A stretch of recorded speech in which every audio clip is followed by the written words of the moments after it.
Chapter 725. Fang Yan and Yezi disliked each other.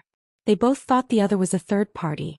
Yezi thought it was not easy for her to ask her sister Yi Ro out to go shopping. She wanted to introduce her to her life and social circle so that she would not be so introverted in the future. However, why did a man like Fang Yan follow them? Fang Yan's idea was even simpler. If they didn't go back to Swallow Dock at night, how many rooms should they get in the hotel? If they got one room, neither Yezi nor Yi Ro would agree. If they got 2 rooms, would he sleep with Yi Ro or Yezi? In this hostile atmosphere, Yi took Yi Ro's hand and walked into a world-famous luxury flagship store. There were bodyguards at the door and more than a dozen people were waiting in line at the door. Yezi seemed to be used to this kind of thing. She took Yi Ro and stood in line at the back of the crowd. Fang Yan walked behind them with big and small bags and whispered to Yi Ro, "Shall we go to another store? There are too many people in this store and we need to wait in line." Idiot. Yezi rolled her eyes and sneered. This is to make it easier for distinguished guests to shop, so they limit the number of people entering the store at a time. If this kind of brand store is as crowded as a super mall, who would want to go in? This is hunger marketing. Fang Yan said with a smile. You should have learned this knowledge in college, right? They let a group of people stand in line at the door to tell others to come quickly. If you don't come soon, there will be no more customers. This kind of solicitation is so childish and so many people are fooled. I really don't understand. You are childish. The things in this store are all limited products. If you don't buy them, they will be bought by others. You won't understand. When Fang Yan was about to refute, he saw a beautiful woman in a red dress walking towards them with a middle-aged man. She said in a sweet voice, "Honey, this is the place. I want that new bag. Can you buy it for me?" The middle-aged man seemed to dote on his little lover. He put his arm around her shoulder and said with a smile, "Okay, if you want it, we will buy it." "Thank you, husband." The woman pounced on him and kissed him hard on the face in front of everyone in the mall. When the woman came to the door, she saw Yi, who was waiting in line at the door. She exclaimed and said, "Hey, isn't this Yi Xinchin? Yi Xinchin, why are you here?" Yi glanced at the woman coldly and said, "What do you have to do with me eating? There's no food here." The woman giggled and hugged the middle-aged man next to her. "Honey, this is my classmate Yi Xinchin. Her favorite brands are Nike and Adidas Shamrock. I've never seen her here before." Yi squinted at her college classmate Liamo and sneered, "What's wrong with me liking Nike and Clover? At least I bought it with my own money. It's refreshing and comfortable to wear. Unlike some people who are like blood-sucking maggots. Who knows what kind of shameful things they would do for a bag." Fang Yan knew the background of the Yi family. With Yi Daoling's status as the economic lifeline of the country at this time, wouldn't it be easy for his baby daughter to buy any brand of bag? Besides, the Yi family also had their own business. Their business was very big. Although they were not as rich as Qini Tian, it was not too difficult to buy this brand store or the Friendship Mall where they were standing now. Because of Yi Daoling's sensitive identity, Yi would not wear clothes that were too ostentatious to bring trouble to her father. Besides, although Yi did not learn martial arts, she also had the inheritance of a martial arts family. Her usual clothes were mainly casual and sportswear like Nike Clover. Occasionally she would extravagantly buy a branded bag and an expensive skirt. Unexpectedly, Ye's low-key had also become the point of attack between the classmates. "Yi Xinchin, what are you talking about? Who is a blood-sucking maggot? You asked your parents for money, aren't you a blood-sucking maggot?" Okay. The middle-aged man patted Li Mo's shoulder and comforted her. "We are all classmates. Don't be angry." When the middle-aged man saw Ye's appearance, he had an instant feeling of amazement. When he saw Yi Ro, who was holding Ye's arm, he felt that this woman should only be in heaven. It was rare to see her on earth. He was a playboy. He had the calmness of a middle-aged man, but he still felt that his heart was beating fiercely. The man took the initiative to reach out to Yi and said amiably, "Yi Xinchin, hello, I am Hu Jianyu. Do you like this brand too? Liamo also likes this brand of bags and clothes. I don't know how many I have bought for her. You and Liamo are classmates. It is rare for us to meet today. Do you want to go shopping together? This has nothing to do with vanity. Girls still need a few beautiful clothes and a branded bag to keep up appearances. Don't you think so?" Hu Jianyu had already revealed his wealth in a few words, and he also revealed the information that he was interested in Yi. As for whether they would accept his kindness or not, It would depend on whether they were tempted by his bait. He had seen too many women like this. On the surface, they were as cold as icebergs or looked like they were not moved by money, but in private, they would take the initiative to leave their phone numbers, waiting for a more fierce attack. He was not willing to shake hands with Hu Jianyu at all.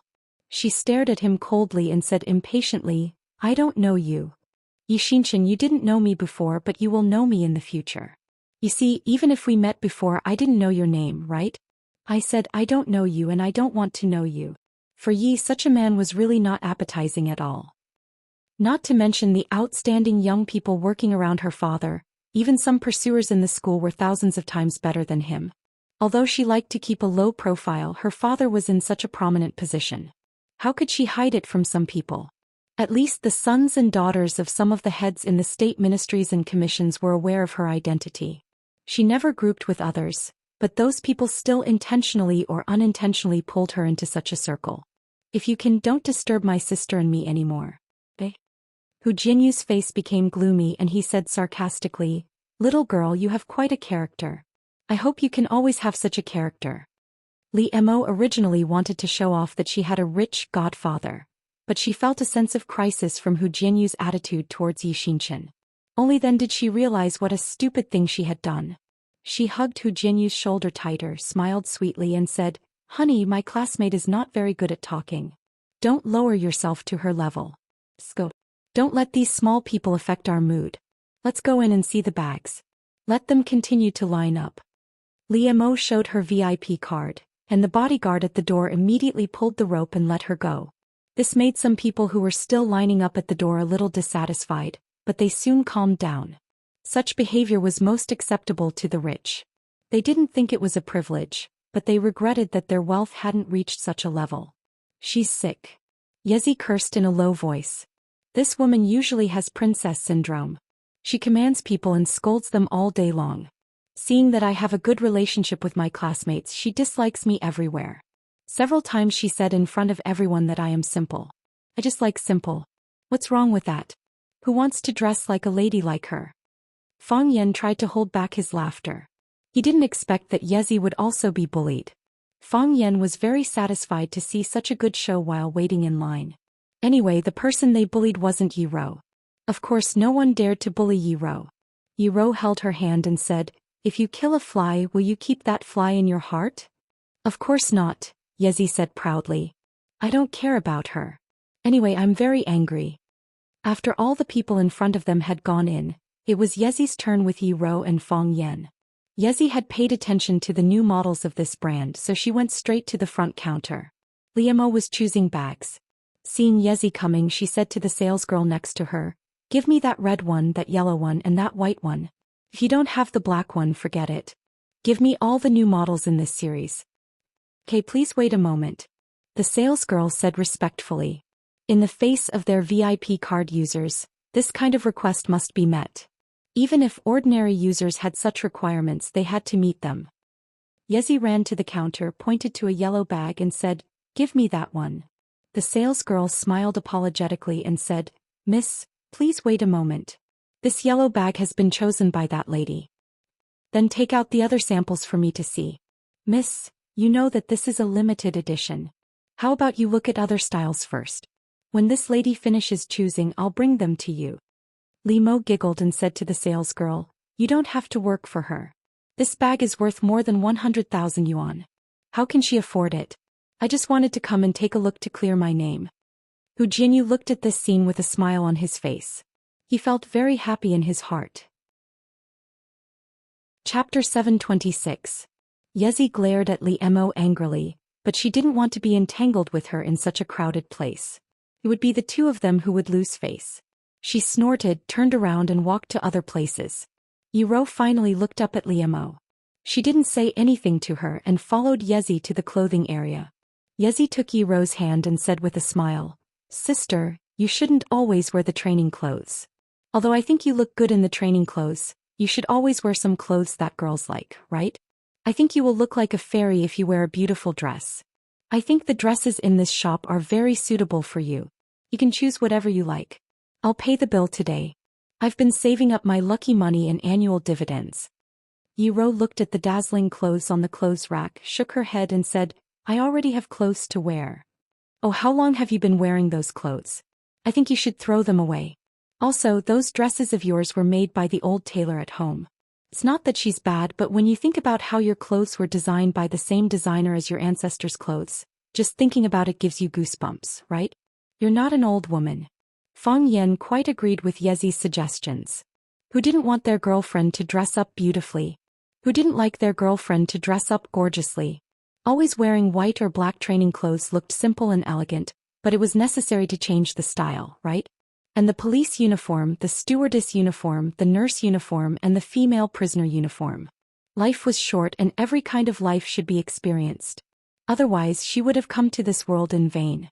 Fang Yan thought it was time for Yi Ro to make some changes. So Fang Yan stood beside him and echoed, I think Yezi is right. Your clothes are either black or white and most of them are the same style of training clothes made by the old tailor in your family. How many clothes have you bought? You're still a young girl. How can you share the same designer with an old lady? It's rare for you to come out today. You should buy more clothes for yourself. Didn't Yezi say so? She paid for it. Yezi was furious. She stared at Fang Yan with her big round eyes and said, Fang Yan, do you have any shame? How could you say something like that? You also know that my sister's clothes are either black or white. You also know that she doesn't have many bright clothes? Since you knew, why didn't you think of buying her clothes? Are you a good boyfriend? No wonder eldest uncle and the others don't agree to the marriage between you and my sister. If it were me, I wouldn't agree either. I'm worried that my sister will have to suffer if she marries into the Fang family. I do want to buy one, but your sister has to give me a chance first, Fang Yan said with a wronged expression. A few days ago I said that I wanted to bring her to Beijing for a walk, but she refused. If she doesn't come with me, how am I going to choose clothes for her? You can't buy these clothes in Swallow Dock. Yi sneered and said, That's because my sister knows you're up to no good. What you said is too much. What kind of person do you think I, Fang Yan, am? I never thought of deliberately taking your sister to a hotel in Yanjing to get a room. Anyway, she's my wife. Why should I be anxious about this kind of thing? You said it. Then tonight my sister will go back with me and stay at my house. I've also stayed at your house. Your house is not big and it's not convenient to stay there. I've already booked a hotel room. Fang Yan, didn't you say that you never thought about it? I didn't think about it, Fang Yan said. That's what I naturally did. Moreover, I booked a double standard. Each of us has a big bed. Can sleeping in the same room make you pregnant? Shameless. You're prejudiced against me. Anyway, I won't let my sister be alone with you. How can you be so shameless? I only booked a room. Why do you have to come and squeeze with us? What if you peep at me when I take a shower and change clothes? Let me tell you, I'm still a virgin. Although I've been laughed at, it proves that I'm not a casual man. I'm not willing to share the same room with a woman I'm not familiar with. Who wants to share a room with you? Who wants to peep at you taking a shower and changing clothes? You want to peep at me taking a shower and changing clothes, right? Look, you've exposed yourself. You just want to sleep in the same room with us. Fang Yan looked at Yi Ro and said seriously, Let your sister go home by herself at night. You can't leave a beauty with us. You know that I'm not a man who can stay calm even when I'm in love. Yi Ro smiled and watched Yi and Fang Yan quarrel. Although she didn't like to talk, she liked such a lively scene. Because she felt that Fang Yan regarded Yi as his family. She regarded her family as his family and she liked this feeling. Sister. Yi stamped her feet and said, You can't sleep with him at night. But I can't sleep with you. Who wants to sleep with you? In your dreams. You wanted to rush up and beat up Fang Yan. She said, My sister will sleep with me tonight. You can sleep in the hotel. Yi Ro is my girlfriend. Why should she go back with you? She's also my sister. Yi sneered. If she doesn't go back with me, I'll call my uncle. I'm not a troublemaker, but I can't stand this kind of thing. Fang Yan said to Yi Ro angrily, She dared to threaten you. If I were you, I wouldn't go back tonight. I'd like to see what they can do to you. Yi Ro smiled, put her arm around Ye's shoulder and said, I'll go back with you. Fang Yan felt that his head was going to explode. All his hopes were shattered. The police uniforms, the flight attendant uniforms, the nurse uniforms and the female prisoner uniforms were all gone. He glanced at Fang Yan proudly and said, Where were we? By the way, we need to choose clothes. Yi took Yi Ro's hand and walked to the clothes rack. She picked out a blue dress and said, "Sister, I think you must look beautiful in this dress. Why don't you try it? Miss, you really have a good taste. This is our latest style this year." The salesgirl next to her flattered in time. Yi Ro didn't hesitate. She lifted the dress and walked into the changing room. Yi and Fang Yan were waiting at the door. Yi sneered and said, "Don't think I don't know what you men are thinking." "You really don't know," Fang Yan said seriously. "Don't you just want to sleep with my sister?" "No, I don't. I just want to give your sister a chance to sleep with me." Fang Yan shook his head and said, "I'm afraid that your sister will be suffocated." "Fang Yan, we're all adults. We have to face this kind of problem. I knew you were shameless, but now I know you're even more shameless than I thought. I just don't understand why you don't like me. Why should I like you? What do you have that makes me like you? I'm kind-hearted and kind. You don't have any of these, do you? Yo, are you flirting with your boyfriend?" The annoying voice sounded again. Liemo walked over with her boyfriend Hu Jianyu. "Liemo, he's not my boyfriend." Yi retorted angrily. It was okay to say that she was poor or ugly, but it was too insulting to say that Fang Yan was her boyfriend. He couldn't accept it at all. Calm down, calm down. I'm just saying," Li Mo said with a smile. "I know you have a good relationship with many boys at school. At that time I also thought they were your boyfriends. But then I thought it was not right. How can someone have so many boyfriends? So this one must not be your boyfriend." Li Mo. Yi raised her voice and shouted. This time she was really angry. "Are you done? What do you mean I'm done? I came to say hello to you when I met my classmates. What's wrong with that? What's wrong? Did I expose your secret? Did I let you expose the fact that you have a lot of lovers? I didn't say anything wrong. It's just like that. Do you believe that I won't tear your mouth apart? I don't believe it." Liemo said word by word. "Yishinchin, those boys flatter you. I won't give you face. I don't believe it. I'm standing here today. What can you do to me?" Yi didn't say a word. She slapped Limeo's face. Pa. Limeo's slap missed because her tender arm was held by Meng Jinyu, who had been keeping an eye on her. Meng Jinyu scolded Yi while feeling the smoothness in his hand. He said with a straight face, "Why are you so uneducated? You can't beat others with words? Who are your parents? Is this how they discipline their children? You look beautiful, but what you do is so shameful. You're a typical green tea bitch." "Fang Yan," Yi cried. At this time she really needed support. Fang Yan threw the big and small bags in his hand on the ground. He looked at Meng Jinyu and said, "Let go of your hand." "What are you?" Meng Jinyu stared at Fang Yan with disdain and said, "Where did this little wild dog come from? But it's true. A bitch with a dog is a genius." Fang Yan grinned and said, "It's quite smooth." As he spoke, he punched Meng Jinyu's nose. Chapter 727. Crack. There was a crisp sound and then a stream of blood rushed forward. Because Meng Jinyu was facing Yezi when his nose spurted blood, Yezi and the salesgirl standing next to her suffered at the same time. Yezi's body was splashed with some bright red blood, and the salesgirl who was about to step forward to stop the fight was covered with red blood. Ah. The salesgirl was a young and beautiful girl. She had never experienced such a scene. She reached out to touch her face and then her hands were full of blood. She was so scared that her face turned red and she screamed. Meng Jinyu glanced at the salesgirl and thought to himself, "He hit my nose, why are you screaming? How can you steal the limelight like this?" After condemning the salesgirl for overstepping her authority, Meng Jinyu screamed at the top of his voice like a victim should. Ah! Meng Jinyu also screamed. He felt that his moaning was much more authentic and passionate than the salesgirl. His nose really hurt. His body fell back a few steps quickly and then he stopped leaning against a shelf. Meng Jinyu reached out to touch his nose, but the pain there made him dare not touch it at all. He couldn't even touch it lightly. Women with big breasts reacted slowly. Liemo finally saw what was happening in front of her.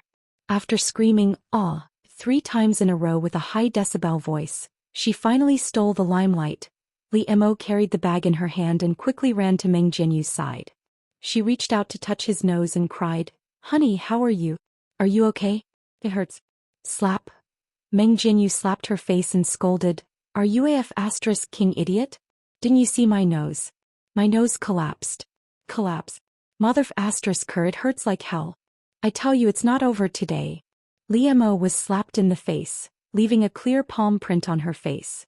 After standing there for a while, she ignored Yezi's sympathetic eyes and walked towards the man again. She blushed and apologized. Honey, I'm sorry, I was too worried about you. Are you okay? Let's go to the hospital. What hospital? Call someone for me. Meng Jinyu pointed at Fang Yan and then at Yezi. He covered the blood on his face and cursed, I want them to die. I want them to die without a burial place.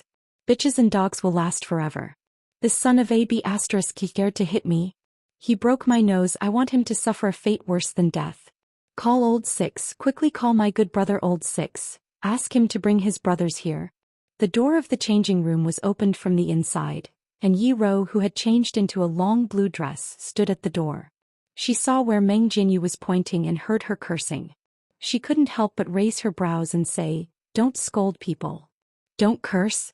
I'm going to F asterisk king beat someone up. Meng Jinyu turned around and saw Yi Ro. He was instantly stunned. But at this time he was so angry that he lost control of his emotions. You're not a good person either. One look and I can tell you're a green tea bitch. Yi Ro didn't understand what green tea bitch meant, but she understood the sentence, you're not a good person either. How dare you insult my woman? I don't even dare to curse, but you dare to curse my woman. Fang Yan strode forward, wanting to give this reckless guy a piece of advice. Unfortunately it was too late. Yi Ro's body suddenly jumped up. Yes, in this world-famous luxury store she was wearing a blue dress that she had just changed into, and her body jumped up high like a little fairy. She jumped so high that Fang Yan could hear the exclamations around him. Look, that girl. Mom's sister jumped so high. Amazing, is this a movie? Yi Ro's body almost hit the ceiling of the store. She flew over the heads of several customers and then began to fall. She flew above Meng Jinyu's head. When Meng Jinyu looked up he could clearly see Yi Ro's feet. His pupils dilated and his mouth opened wider. Then he couldn't see anything. Yi Ro slapped Meng Jinyu's face with one foot and kicked sideways with the other. Bang. Meng Jinyu's body flew up into the air and then rolled away on the ground. Crack. Yi Ro landed lightly on the ground. She did look like a beautiful fairy. Li Mo rushed over like a shrew, reaching out to tear Yi Ro's face and cursed, you slut, I'll tear your face off. But without the slightest hesitation Yi Ro sent out another kick. So Li Mo's body also rolled away. When Fang Yan rushed to Yi Ro's side, Meng Jinyu and Li Mo were both flying. What do you want to say? Yi Ro stared at Fang Yan and asked. Looking at the blue dress on Yi Ro, Fang Yan said happily, Ha, I told you. You look good in a blue dress. And? You didn't hurt him, did you? He cursed you, Yi Ro said angrily. Meng Jinyu raised his head with difficulty and shouted at the security guards who rushed over. Call the police. Call the police. I want them dead, I want them to live a life worse than death. Call the police. When they walked out of the police station it was already a little dark. Wan Qian sent away the police chief who personally saw him off, and looked at Fang Yan and Yezi. Yi Ro laughed and said, I often see you fight but this is the first time I see you in the police station. Is it funny? Yi Ro looked at Wan Qian and asked expressionlessly. Wan Qian was shocked and quickly stopped laughing. He waved his hand and said, it's not funny at all. Because of the relationship between Fang Yan and Yi Ro, the relationship between them and Yi Ro had improved. But Yi Ro was notorious and if Yi Ro got angry they would still be a little afraid. Seeing Wan Qian's fierce reaction, Yi Ro slightly raised the corner of her mouth and said, it's quite funny. Ha ha ha. Wan Qian laughed while observing Yi Ro's expression. As long as the situation was slightly wrong he would immediately change his style. He felt that his life was really too hard. He didn't know how Fang Yan could bear such a violent woman. Fang Yan and Yezi also laughed out loud. They didn't expect Yi Ro to have such an adorable behavior. Wan Qian also didn't want to live under Yi Ro's oppression. After laughing a few times he looked at Yezi and said, Boss asked me to pick you up. He asked you to go home for dinner tonight. No need, no need. Fang Yan quickly waved his hand and said, we're going to eat something outside. I'm afraid not. Wan Qian insisted. Boss said that we must have dinner at home tonight. He still has some things to deal with in the ministry and he will go home after finishing them. Fang Yan hooked his arm around Wan Qian's neck and said in a low voice, Brat, are you deliberately trying to ruin my plan? I have no choice. Wan Qian glanced at Yezi and said in a low voice. Boss personally gave the order. I'm now begging for food under him and I have to listen to him. Then he raised his voice and put on an incorruptible look. Make an exception? How can I make an exception for this kind of thing? As his secretary, I can only unconditionally execute the order given by our big boss. Besides, why do you need to make an exception for this kind of thing? Our big boss is inviting you home for dinner. This is the glory that many people want. How can you not appreciate it? Then you help me think of a way. I don't want to see that old fox Yi Dowling and I don't want my girlfriend to see him. What can I think of? You also saw that the boss's daughter is watching from the side. If I don't convey his meaning, he will talk to his father when I go back. Won't I be in trouble? He raised his voice and said loudly, besides, it's rare for our boss to have time to go home for dinner. If the invited guest doesn't go, isn't it not giving our boss face? I advise you to go back with me. If our boss is angry, the consequences will be very serious. Yezi glanced at the scene in front of him and muttered, these two idiots. Then he said loudly to Wan Qian, Wan Qian, go back and tell my dad that I have an appointment with my classmates for dinner tonight, so I won't go back for dinner. My sister will accompany me. What about Fang Yan? Wan Qian asked. Fang Yan? We haven't seen Fang Yan before. Yezi said. Wan Qian secretly gave a thumbs up to Fang Yan and said loudly, okay miss, I will go back and report to the big boss. Yezi took the blame for herself and Wan Qian naturally had no opinion.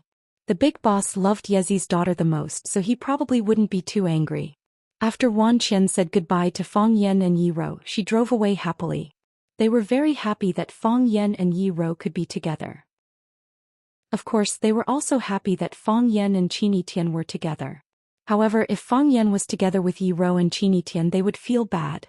They were both men with two legs. Why?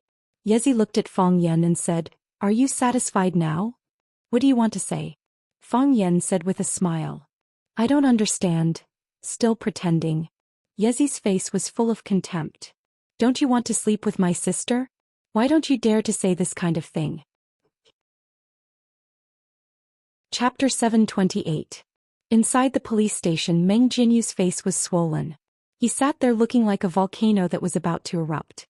Li Mo's cheeks were red and swollen. She stood behind him, not daring to say a word. Today's matter in the end was caused by her. If it wasn't because she wanted to show off in front of her classmate Yi Xinchen that she had a rich husband, how could so many things happen later? She knew that Meng Jinyu had a belly full of anger that couldn't be vented, so it was best not to provoke him now. Li Mo really couldn't understand how things developed to this point. Wasn't it just a greeting between classmates? This wasn't the first time something like this happened. The police chief Wei Xianqing came back. When he saw Meng Jinyu sitting there, his face became gloomy and he was about to walk right in front of them. Old Wei. Brother Wei. Meng Jinyu saw Wei Xianqing and quickly jumped up to stop him. Brother Wei, it's settled just like that? They hit me and they just let him go. It's settled just like that. Wei Xianqing raised his eyebrows and looked at Meng Jinyu with an even more embarrassed expression. He said, Meng Jinyu, how do you think this matter should be settled? They hit me, there should be some punishment, right? Isn't that right? Then how do you think the punishment should be? Lock them up for a few days? There should be an apology, right? Let them go just like that. Look at my face, didn't they hit me for nothing? Meng Jinyu relied on the fact that he and Wei Xianqing were old acquaintances, so his tone was a bit casual. Lock them up for a few days? Let them apologize to you? Wei Xianqing's eyebrows jumped and he said with a sneer, Meng Jinyu, you don't want to King live, don't drag me down with you. I know better than you what kind of person you are. How many cases have you left with me? How many times have I cleaned up your ass? But you can offend anyone, but you offended these big shots. Do you know that you King kicked an iron plate today? Not to mention that I can't protect you even myself. As long as they don't let this matter go, one word and I will be kicked out of my current position. Do you know who you have offended? Do you know how much trouble you've caused? That's impossible, Li Mo said with a look of surprise. Xinchen, she's very ordinary. I've never heard of her family having any connections, and it's easy for her to get along with her classmates. Are you retarded? Who said that it's related to me to dress up like a hostess like you? Besides, do you think people of your level have the right to know about the relationship between their families? Brother Wei, Who's your brother? Meng Jinyu, if you don't want to harm me then don't call me brother. I can't take it. Chief Wei. Chief Wei. What kind of background does his family have? Can we finish him off? What kind of background? Wei Xianqing sneered and said, you better not know. I'm just afraid that your small back won't be able to take it. They're still outside and haven't left. If I were you, I'd quickly run out and apologize to them and try my best to smooth this matter over. When they take revenge, I'm afraid you won't even know how you died. Don't you just want to sleep with my sister? Why can't you say it out loud? Fang Yan's face changed and said, how can you think of me like that? I want to sleep with your sister. But that's to protect her. You saw it just now. That person is very powerful. Your sister beat him up like this. What if he calls for revenge at night? Yi sneered and said, does my sister still need your protection? You don't know the situation. Fang Yan said with a serious face. Your sister's body hasn't fully recovered from last time's injury. She jumped so high this time and used her body's true qi. Her body is extremely tired. If I can't stay by her side, her situation will be very dangerous. Fang Yan thought for a moment and added, I also have to transfer true qi to her at any time to prevent her internal breathing from becoming chaotic and damaging her dantian and sea of qi. Do you know what kind of bad effects a damaged dantian and sea of qi will have on us martial artists? Yi shook her head and then nodded. Although she didn't practice martial arts, she was born in an ancient martial arts family and had some basic knowledge of some martial arts. She will die, Fang Yan said in a low voice. Do you think I should sleep with your sister? I know you're lying to me. Yi looked at Yi Ro with uncertainty and said, my sister looks good. Fang Yan shook his head and said, your sister. She's too headstrong. Her body is so fragile but she still pretends not to let you worry about her. Do you know how many times she secretly shed tears these days? Yi punched out and scolded angrily, Fang Yan, you idiot. My sister doesn't cry at all. Really? Fang Yan dodged Ye's attack neatly and said with a smile, how can a woman not cry? My sister doesn't, Yi said proudly. I've never seen my sister cry. That's because she doesn't want outsiders to see her inner weakness, Fang Yan retorted. He walked to Yi Ro and looked at her lovingly and said, let's go eat first? Then I'll buy you some clothes. Just now when Yi Ro was trying on clothes, there was such a conflict. In the end, Yi Ro kicked and ended the farce that made people not know whether to laugh or cry. However, the shop called the police. Fang Yan, Yi Ro and Yi Ro were taken to the police station for interrogation. Although Yi Ro called his father Yi Daoling on the way, and his father immediately sent his secretary Wan Qian to deal with it. However, time was still delayed and Yi Ro couldn't buy a suitable dress. Yi Ro nodded and said, okay. When the three were about to stop a car and leave, Meng Jinyu and Li Mo ran out of the police station. Meng Jinyu quickly ran to Fang Yan and shouted, Mr. Fang. Mr. Fang. Fang Yan looked coldly at the culprit who delayed their time and affected their mood and said, what? You want revenge now? If you want revenge, bring people here tonight. Bring more people. Yi Ro looked at Fang Yan as if she was looking at an idiot. She thought that this guy would really do anything to sleep with his cousin. No, Mr. Fang, you misunderstood. Meng Jinyu waved his hand and said, Mr. Fang, I didn't mean that. I didn't think about revenge. After Director Wei's education, I deeply realized my mistake. I'm here to apologize to you. I drank some wine today and did some stupid things. I'm regretting it now. Mr. Fang, please forgive me this time. I won't make such a mistake again in the future. He reached out to pull Li Mo to the front and said, Li Mo and Miss Yi are classmates. This is really a case of water rushing against the temple of the Dragon King, one family fighting another. Little Mo, you should also apologize to Miss Yi. This matter is all on us.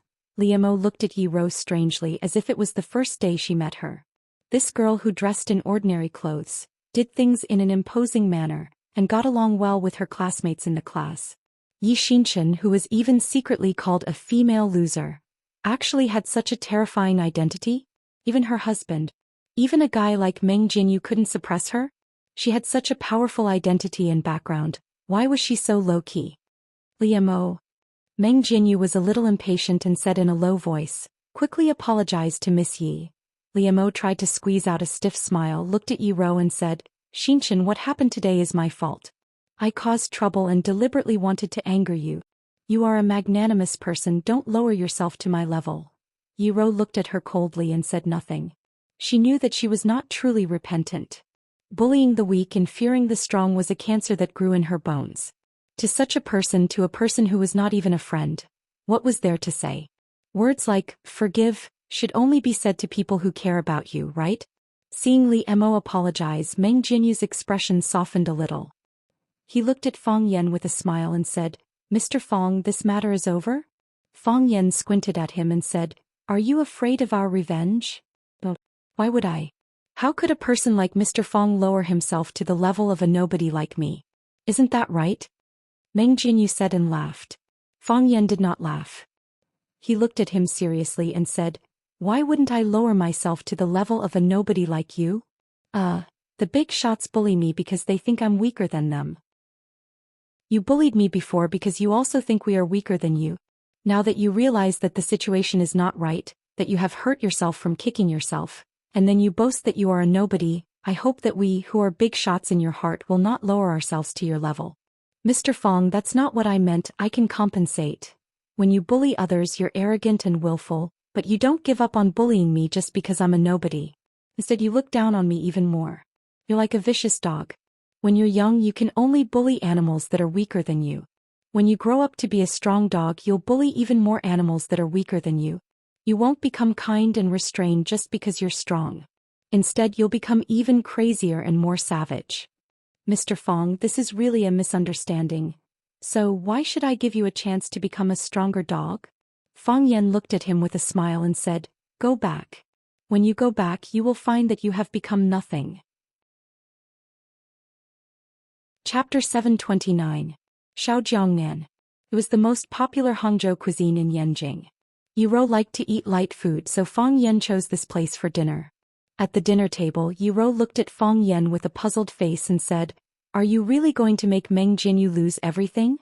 A man should keep his word. Fang Yen leaned over to Yiro and studied the menu with her. He said, If you say you want to kill his whole family, you must kill his whole family. If you say you want to make him bankrupt, you must make him bankrupt. Don't order the braised pork. It's too greasy. The bamboo fish here is good and the fish soup is very delicious. I think you will like it. What are you going to do? Yiro was very curious about this kind of thing. For a big shot like me, it's as easy as killing an ant if I want to take revenge on someone. I can do it by just making a phone call. Fang Yen bragged shamelessly. Are you going to call Lu Chaoga? Yiro asked aloud. Or Qin Tian. Both of them have the ability to do that. Because Fang Yen and Lu Chaoga had a close relationship with Qin Tian, Yiro was particularly displeased about this. She thought Fang Yen was a scumbag who played around with girls. Fang Yen said without raising his head, Why do I have to call them? I can call Lu Shulon Valley. Fang Yen did call Lan Shulon Valley. He believed that Lan Shulon Valley would understand what he meant and solve the problem neatly. He also hesitated to let Lu Shu handle this matter, but Lu Shu's means were dirtier and more vicious. It would hurt the harmony of the world. In the end, he still gave Meng Jinyu a chance to live. Lan Shulon Valley and Lu Shu were his partners and also two of his capable men. Their characters were both extreme. One seemed to be generous, but in fact he was good at moderation. He could easily wander between the Lan family and himself, and he was a rare handsome man. Lu Shu's temperament had changed greatly. He looked gloomy but was cruel in his bones. If he hardened his heart to deal with someone, that person would probably be in a state where they could neither live nor die. But the people you really trust are Lu Chaoga and Qin Tian. Men will naturally believe in women who treat them well. Then shouldn't I trust your sister even more? Fang Yen ordered 2 more snacks and told the waiter to place the order. He looked at Yezi and said, Why don't you ask your sister to kill Meng Jinyu and his little lover? Do you have a bad relationship with people in school? Why are even your classmates targeting you? When I was teaching in school, both teachers and students liked me very much. I was the school idol of Rosefinch Secondary. Keep bragging. Yi sneered and said, Many people didn't like you when you went there just now, right? Also, don't think I didn't notice that you were deliberately changing the topic. How is this possible?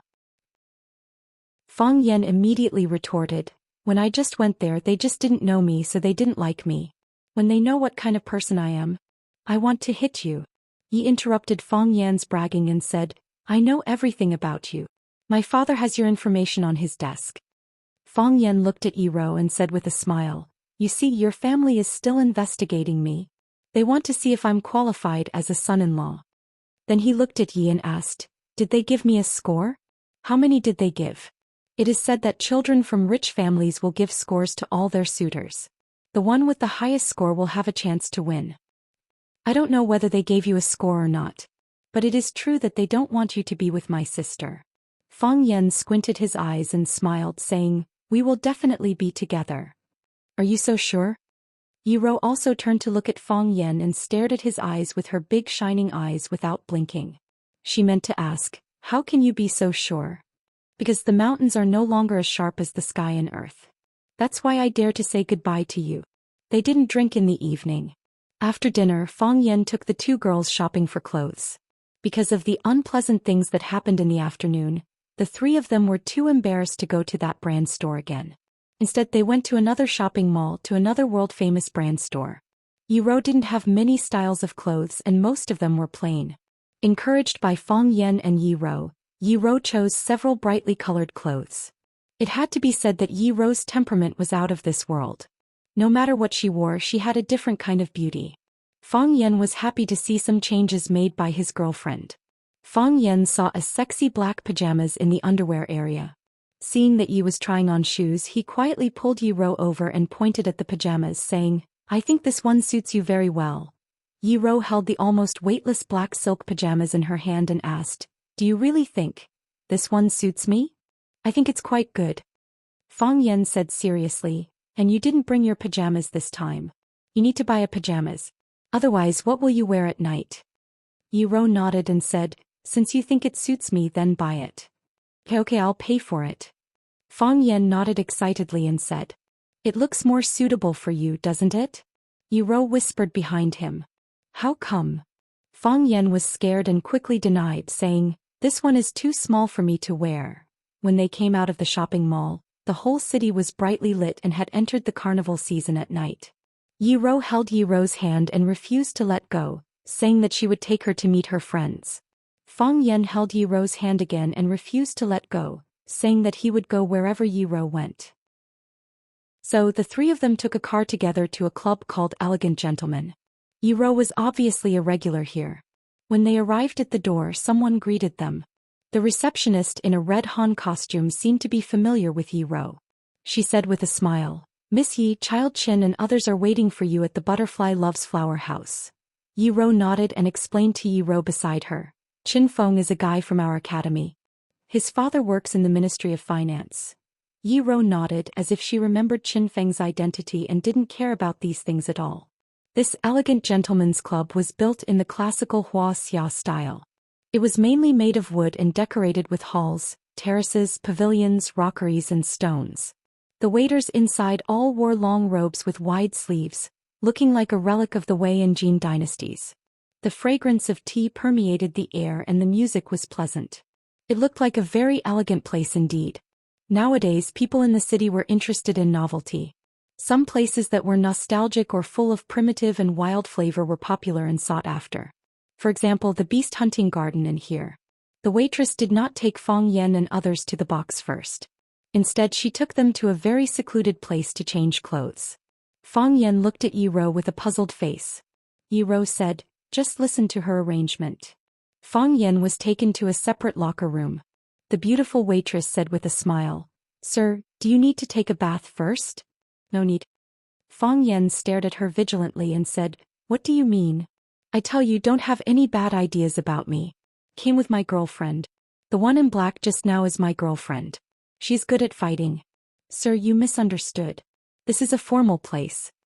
The waitress explained with a smile. The reason I asked you to take a bath first is that you can better feel the smell of incense later. Incense? Sir, aren't you here to eat? Fang Yan thought about it and said, okay. I'll listen to your arrangement. I'll take a bath first. Fang Yan went into the bathroom to take a bath. When he came out, the waitress had prepared a white Han costume for him. Fang Yan felt a little strange in this dress, but he was not unfamiliar with this style. Because Swallow Dock was originally a special place with a strong traditional style. Fang Yan put on his clothes and the waitress helped him tie his belt. She said, "Sir, please come with me." Led by the waitress, they walked toward the small buildings in the backyard. At the door of a small building with a butterfly falling in love with flowers hanging on the door, the waitress knocked on the door and there was laughter coming from inside.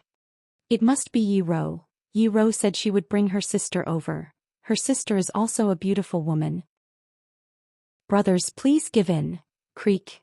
The wooden door was pushed open from the inside and a man in a black Han costume stood at the door with a smile on his face. He opened his mouth to speak, but when he saw Fang Yan behind the waitress, the smile on his face instantly froze. He looked at Fang Yan and asked, "Who are you looking for?" Fang Yan looked at him with a smile and said, "Are you a friend of Yi Ro?" "Yes." "Who are you?" The man stared at Fang Yan more vigilantly. "I am Yi Ro's brother-in-law." Fang Yan said with a smile. "Her sister is my wife. They went to change clothes and haven't come back yet, right? Yi Ro asked me to come over first and get to know you." The man hesitated for a moment, moved aside and said, "Since you are Yi Ro's brother-in-law, please come in." "Thank you," Fang Yan said with a smile. He walked barefoot into the wooden house, where more than a dozen people were sitting on the ground. There were men and women among them and they all looked very young. Tea was brewed on the tea table, and 2 sticks of incense were lit in a copper censer on the table. This kind of fragrance was elegant and fragrant, but not strong enough to make people dizzy. It smelled good spices. Outside, some invisible rich people liked to eat fragrance, and good spices were hard to find. There was even a saying that 1 ounce of agarwood was worth 100 ounces of gold. However, the arrival of Fang Yan suddenly broke the lively atmosphere of the scene. Everyone looked at the intruder with a strange expression. Chapter 730. You could never wake up a person who pretended to be asleep, and you could never defeat a thick-skinned person. After Fang Yan sat down, everyone's eyes were fixed on him. No one was familiar with him and they didn't know what to say when they met him for the first time. They could only look at each other in awkward silence. Fang Yan looked indifferent. He picked up the teacup in front of him and carefully tasted the high-quality Da Hong Pao tea. Anyway, he was just an accompanying guest, an inconspicuous but important green leaf beside Yi Wen and Yi Wen Ro. This was his position in his heart. Qin Feng was Ye's pursuer and the organizer of this party. Although he didn't like Fang Yan, he also knew that since this person was brought here by Yi, he was naturally valued by Yi. If he had a close relationship with Yi, thinking that he might have a close relationship with Yi, Qin Feng didn't have a good impression of Fang Yan. Brother-in-law? Brother-in-law? So what? How did that sentence come about? Wasn't a sister-in-law the intimate little cotton-padded jacket of a brother-in-law? However, he still had to put on a good show. Qin Feng looked at Fang Yan and asked with a smile, "Sir, what's your name?" "Fang," Fang Yan said with a smile. "Oh, Mr. Fang, are you really Ye's brother-in-law?" "Yes." Fang Yan nodded with absolute certainty. Ye's sister was Yi Wen Ro. If he wasn't her brother-in-law, who else could be her brother-in-law? "I've long heard from Yi that she has a beautiful sister who is as beautiful as a fairy, but we haven't had the chance to meet her. This time she said she would bring her sister to Yanjing for a trip, so we wanted to do our duty as hosts." Qin Feng had a square face and looked a little serious when he wasn't smiling. But when he smiled he looked kind and honest. From his face he didn't look like a treacherous person. He pointed to the 2 young men who were also wearing long robes sitting opposite him and said with a smile, "Zhang Quan and Li Weiguo wanted to perform well tonight, and maybe they would have a chance to win the beauty's heart, but they didn't expect that the beauty already has a boyfriend. Speaking of which, it really makes me sigh." Li Weiguo had a delicate face and looked gentle. He was drinking tea with a teacup in his hand.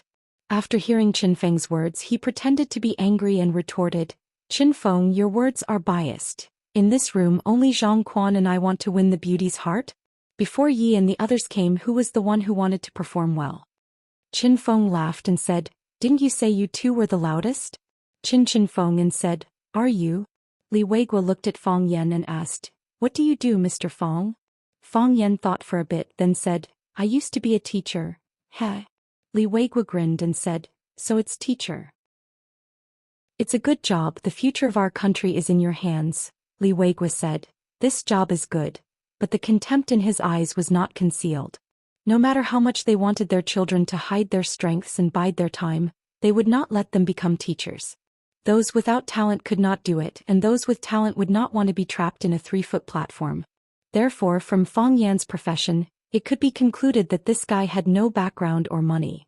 Since Fang Yan's identity had been classified, the people at the scene talked freely and unscrupulously. "Mr. Fang, is this your first time here?" Zhang Quan asked with a smile. It was said that Fatso had a lot of tricks. Although Fatso smiled innocently, his hidden shrewdness could still be seen through his flickering eyes. "This is my first time." Fang Yan nodded frankly and said to the people present with a proud look, "If it wasn't for your invitation, I wouldn't have known there was such a good place in Yanjing.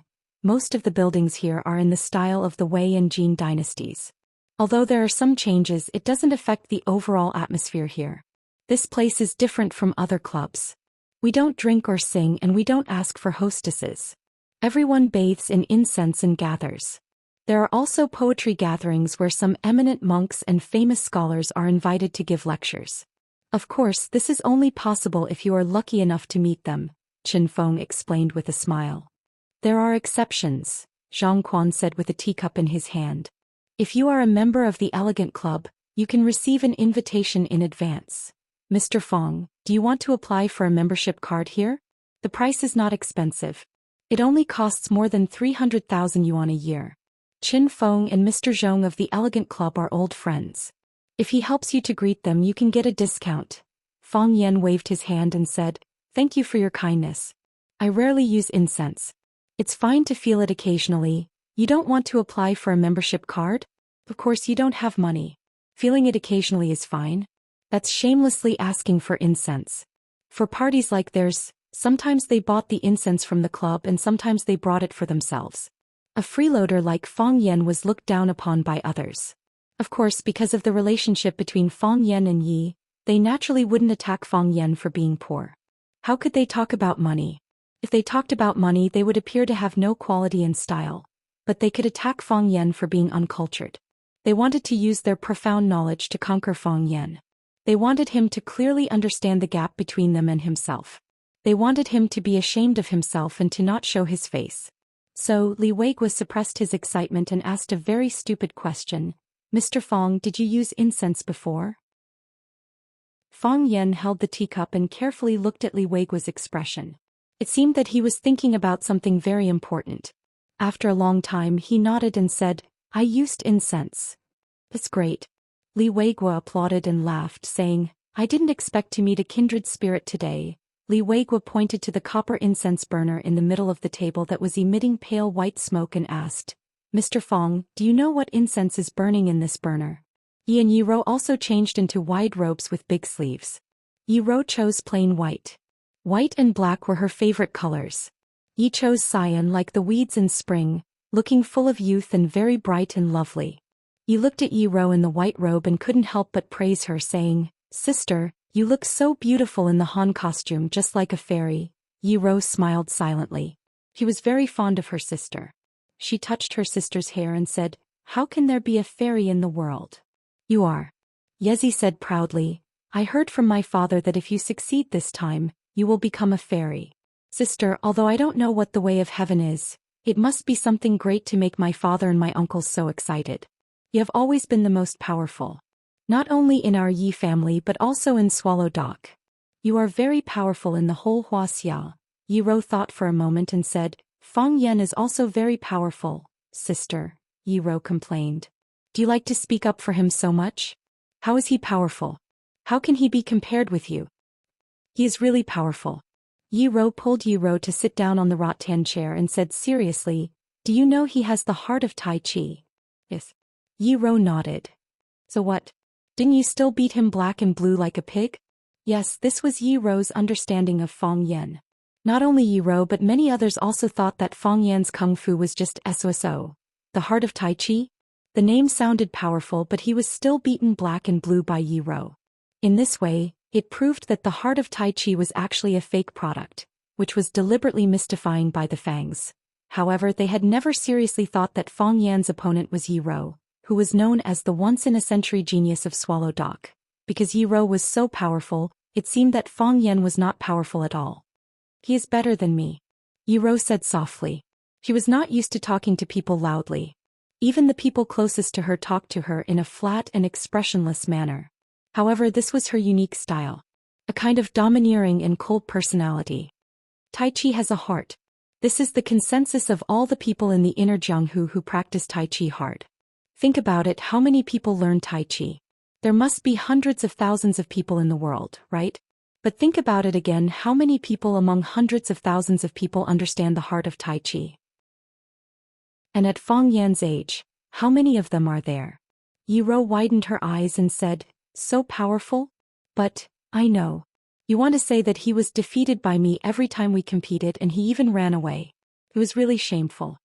Yi Rou rarely interrupted others and said, Tai Chi is about letting nature take its course and follow the heart. But what was Fang Yan's heart?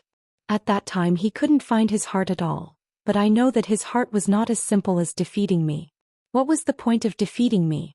What was the point of defeating a woman? Just like Bai Xiu was always unwilling to fight with me, Fang Yan also thought that it was not necessary to fight with a woman until both of them were defeated. Humph! Yi Rou sneered and said, those annoying guys. So what if she was a woman? They couldn't defeat a woman. Damn the sand pig doctrine. So at that time Fang Yan had been holding back. Yi Rou lowered her voice and even her eyes became extremely soft. I hit him hard again and again to force him to use his full strength. But he still didn't do his best. Yi Rou was surprised and said in a low voice, so Fang Yan had already started to hit on you at that time, he did it early. Chapter 731. This person is too scheming. Yi Rou drew such a conclusion from Yi Rou's story and said angrily, I couldn't see it before. I thought he always opposed you because he didn't like you. Now I know that everything he did was to attract your attention. Sister, why is this guy so scheming? How old was he at that time? He only knew how to pick up girls. Yi Rou didn't expect that Yi would have a different understanding of Fang Yan after she explained the situation in the past to Fang Yan. Anyway, in her eyes Fang Yan was not a good person. But you were already very beautiful at that time. There are many boys in Swallow Fort who like you. It's just that you don't care about them. That Fang Yan is always glaring at you, picking on you whenever there's a problem. Looking for trouble whenever there's a problem. Instead he keeps loitering in front of you. This method of picking up girls is so old-fashioned. I didn't expect it to be so effective. At that time Fang Yan didn't like me, Yi Rou said aloud. Why didn't he like you? Why didn't he like you? Yi Rou said angrily. After a pause she gritted her teeth and said, I know the person he liked at that time was Phoenix. What's so good about that woman in Yushao? She's not as beautiful as you. Yi Rou shook her head and said, everyone has their own eyes when it comes to liking. How can there be a standard? There is. Yi Rou said proudly. She pointed to her little face and said, everyone likes me. That's because you're cute, Yi Rou said. I'm cold and always like to hit people. Sister, do you know? You're the cutest when you're cold and hitting people. When you and Fang Yan competed in martial arts, I would be there as long as there was a chance. That's because I think you're the coolest when you beat Fang Yan until he begs for mercy. You're so cool. Even if he knows the heart of Tai Chi, it doesn't prove that Fang Yan is better than you. Yi Rou insisted on her point of view and said, Sister almost succeeded in climbing the heavenly law. Why didn't he? It proves that he's still not as good as you. He had the heart of Tai Chi at a young age and was already the best disciple of Tai Chi because of his father's death. He observed mourning for 3 years. After he went out, he comprehended the light of Taiji. Only with benevolence and compassion could one have the heart of Taiji. He had the spirit of justice and selflessness and was the best disciple of Tai Chi. He had the light of righteousness and was the best disciple of Tai Chi. This was a principle that all martial artists understood. His heart wasn't bad, but his mouth was too poisonous, which always made people forget about his true nature. Think about it, when did he really hurt anyone? Even when the Fang clan was bullied to that extent a few years ago after he obtained the Taiji heart, when did he ever find trouble with others? Father died tragically. If this happened to anyone else, apart from Bai Xiu, Li Xiaotian, Zhu Zaidan and the others from Swallow Dock are all outstanding people, but if they were to suffer such a blow, would they still be able to keep their minds clear? Rou Yi, Tai, can they do better than Fang Yan? Yi Wen Rou sighed softly, her voice filled with deep pity as she said, he has an enemy in Hua City and an enemy of the country in Yanjing. He has to face a colossus like the Jiang family, and because of Senior Imo he even has to face the pressure of the divine dragon. Every step he takes is like walking on thin ice. It's really not easy. If it was another man, would he have the time to go shopping with you? He still has the mood to joke around with you? Up until now he still maintains his innocence and smiles. Such a man, I'm afraid it's hard to find in this world, right? Yezi was in a daze for a long time and said, Fang Yan did not have it easy. Especially during the years when his father was killed, he seemed to have changed into another person. I don't know what's going on, but when I saw his cheeky smile he suddenly stopped smiling. Makes me feel very uncomfortable. Seeing that Yi Ro was lost in her own thoughts, Yi pulled Yi Ro's sleeve and said, Sister, are you really going to marry him? Yi Ro looked at Yi Ro in confusion, not understanding why she asked such a question. I always feel that you can look around, Yi Ro said with a serious face. Sister, you don't go out often so you have less contact with men. I think there are many men out there. Very good men. Men who are not as good as Fang Yan. You should look around and choose more. A woman's marriage is a lifetime event. Uncle and the others don't want you two to get married, and there are many obstacles in between. Even if it's difficult to get together in the future, some people will always be hurt. Wouldn't it be better if you can have the best of both worlds? Yi Ro looked at Yi Ro and asked, Have you ever really liked someone? Yi Ro nodded and said with a blush, Have you? Didn't I tell you? When I was in junior high there was a boy in my class who was very handsome when he played basketball. Have you ever loved someone? Yi Ro's expression was a little confused. What kind of feeling could be called love? If you are willing to live and die with someone for the rest of your life, you won't feel bored. Yi Ro said. Except for him no one else can. That's the kind of feeling. Yi Ro shook her head and said, Not yet. I'm not even sure what kind of man I will find. Except for him no one else can. Yi Ro's voice was still calm, but her tone was unquestionable. If he asks me to marry him I will say yes without hesitation. So I will marry him. Yi Ro was silent for a moment, fiddled with her hair and said, Forget it, that's between you two. Why do you explain so much to me? Yi Ro looked at Yi Ro and said, I understand your intention. You arranged such a gathering to let me see more men, to see some other outstanding men in Yanjing. But my eyes can no longer contain other men. I won't even look at them. Yi Ro smiled bitterly and said, I know I can't hide it from you. My dad asked me to do this and take you to see more people. I don't want to. I understand. Yi Ro nodded. She wanted to believe Yi Ro's explanation, and she also knew that there were other elders' thoughts in it. However, since she fell in love with that man, nothing was more important than this. Oh no, Yi Ro suddenly exclaimed. What's wrong? Let's go and have a look. Yi Ro jumped up and pulled Yi Ro out. What happened? I hinted to Qin Feng and others to embarrass Fang Yan. I don't know how badly they have bullied Fang Yan now, Yi Ro said anxiously. Yi Ro didn't worry at all after hearing Yi Ro's words. She was still pulled by her sleeves and walked quickly, but she looked calm and said, It'll be fine. What about them? Yi Ro smiled slightly. She didn't believe that anyone could bully Fang Yan. They walked quickly and came to the Butterfly Loves Flowers box under the guidance of the waiter. As soon as they arrived at the door of the box, they heard Fang Yan's voice coming through the wooden doors and windows. The heart of wood is placed in the water. Those that can sink in the water are called agarwood, and those that can sink with the water are also known as water sinks. Those that are half sunk are called plank incense. Those that are not sunk are called yellow ripe incense. It's recorded in the Compendium of Materia Medica, not by me. The most precious agarwood is agarwood, which is also divided into different grades. Japanese subdivided into 5 grades such as white agarwood, red agarwood, yellow agarwood, purple agarwood, black agarwood, and many other names. Agarwood is often not available for money nowadays. It is said that the grade of agarwood is based on the comfort of the taste, and white agarwood is the highest. Of course, I haven't tasted this kind of white agarwood before. The most used one is purple agarwood. After agarwood is red earth agarwood. Those that grew in yellow-colored yellow soil were called yellow soil agarwood. Those that grew in red-colored red soil were called red soil agarwood. And those that grew in brownish-black soil were called black soil agarwood. What was burning in the copper stove should be red soil agarwood. If I'm not wrong, it should be the relatively rare red earth agarwood. Which place has the best red earth agarwood? someone asked aloud. It could be heard that the voice of the person who asked the question was very humble. It seemed that he had accepted Fong Yan's identity as a fake expert. The red earth agarwood of Phu Sin in Vietnam is the highest grade, just like the wine of the Bordeaux region. It has a symbolic meaning. When we drink outside, when we hear that it is the red wine of the Bordeaux region, we all feel that it is a grade higher than other wines. The grade of red earth agarwood is determined by age. For example, the quality of the same material buried in the soil for 100 years and 200 years is different. The higher the value, the better. The longer it is buried in the soil, the original softwood parts will be eroded by soil organic matter and the remaining immortal essence will be lost. Thus, a fundamental change will occur. The aroma will become stronger without the smell of wood.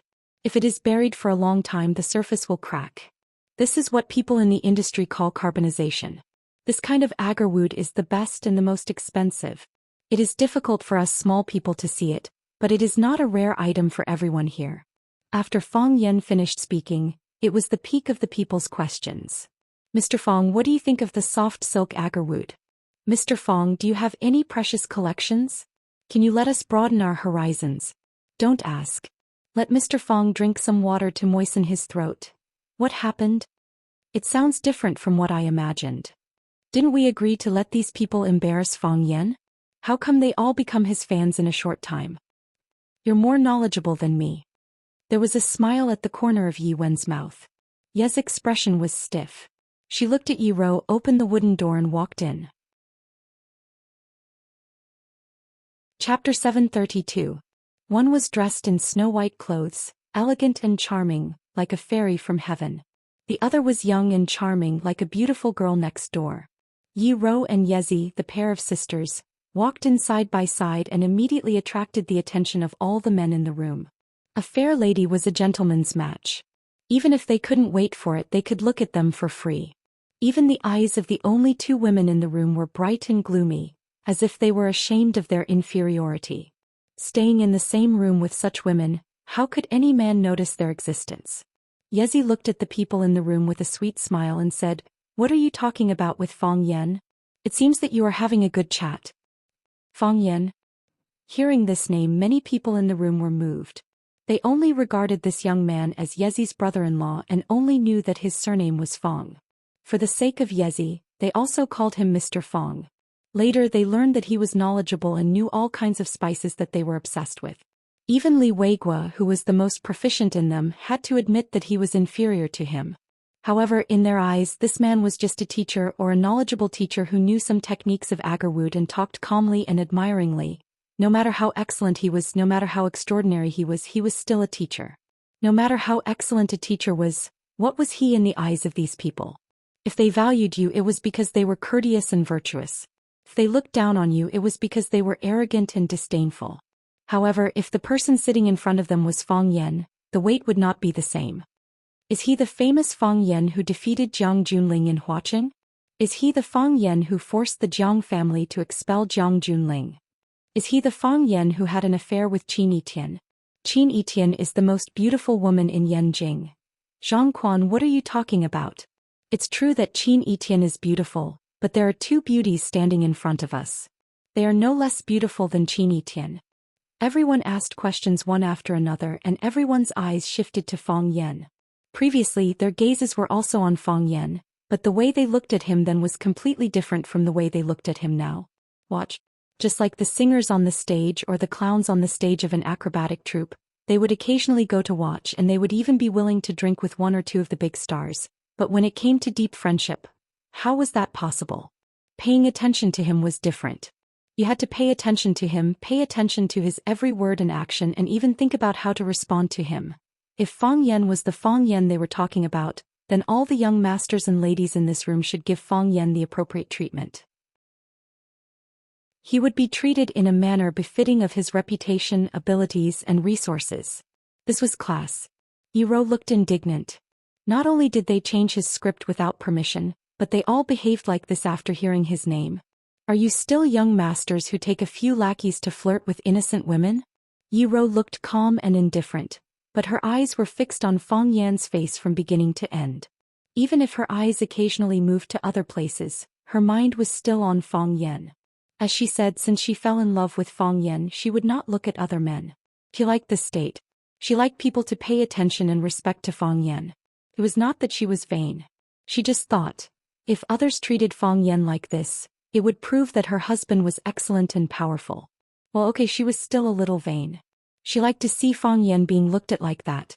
She did not want the man she liked to be despised and looked down upon, which was even more unacceptable than being despised and looked down upon herself. In fact, with her current state of mind, she did not care about being despised and looked down upon. Fang Yan squinted his eyes and smiled.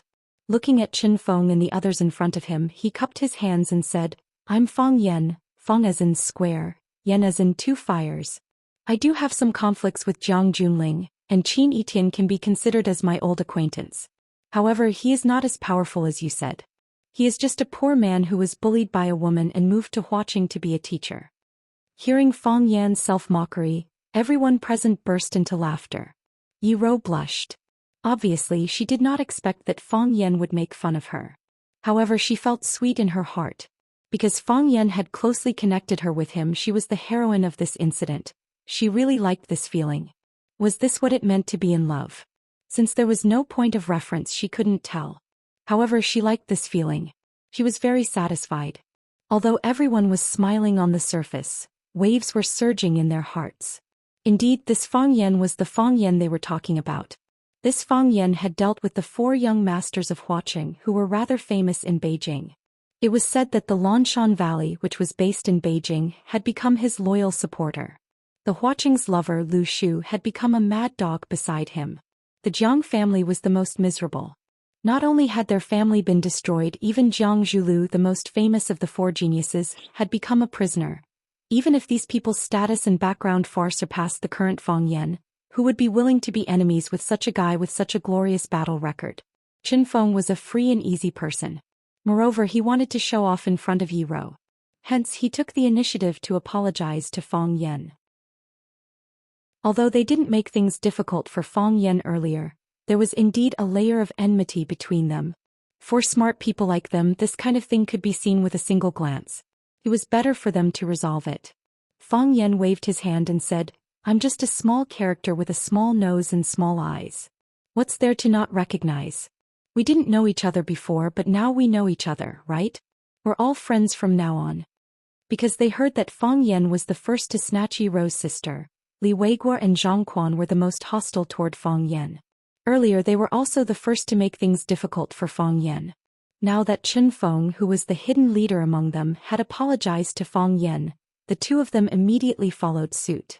Li Weiguo personally carried the teapot to Fang Yan and said with a smile, Brother Fang, I'll use tea in place of wine to toast you.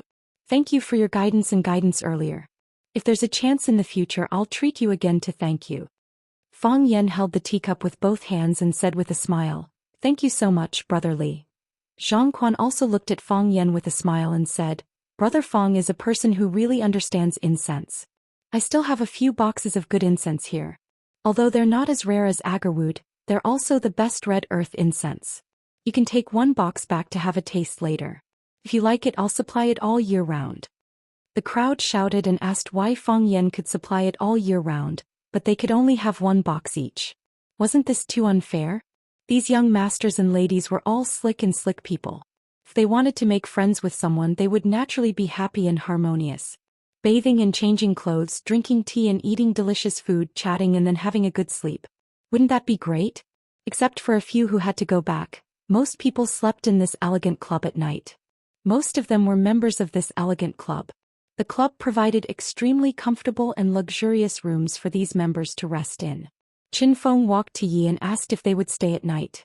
Yi hesitated, thinking that he would be nagged by his father if he went back. It was better to stay in this elegant club for 1 night than to get a room in a hotel.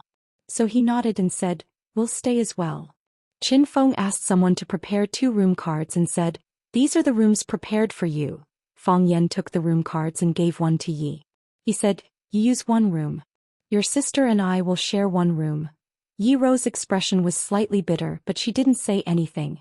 Yi glared at Fang Yan fiercely, but she didn't expose the fact that Fang Yan and Yi Rou were just a couple in front of everyone. other people wouldn't find anything wrong because when Fang Yen entered the room, he introduced himself as, "I'm her brother-in-law." Everyone scattered to sleep. Fang Yen took Yi Rou's hand back to the room in front of everyone and said, "Let's go back to sleep." Yi Rou felt sweet in her heart when her little hand was held by Fang Yen. However, she also thought in her mind, men love their faces. Now I let him do whatever he wants. When everyone else is asleep, I will go to sleep with Yi. As the night grew darker, the backyard became quieter.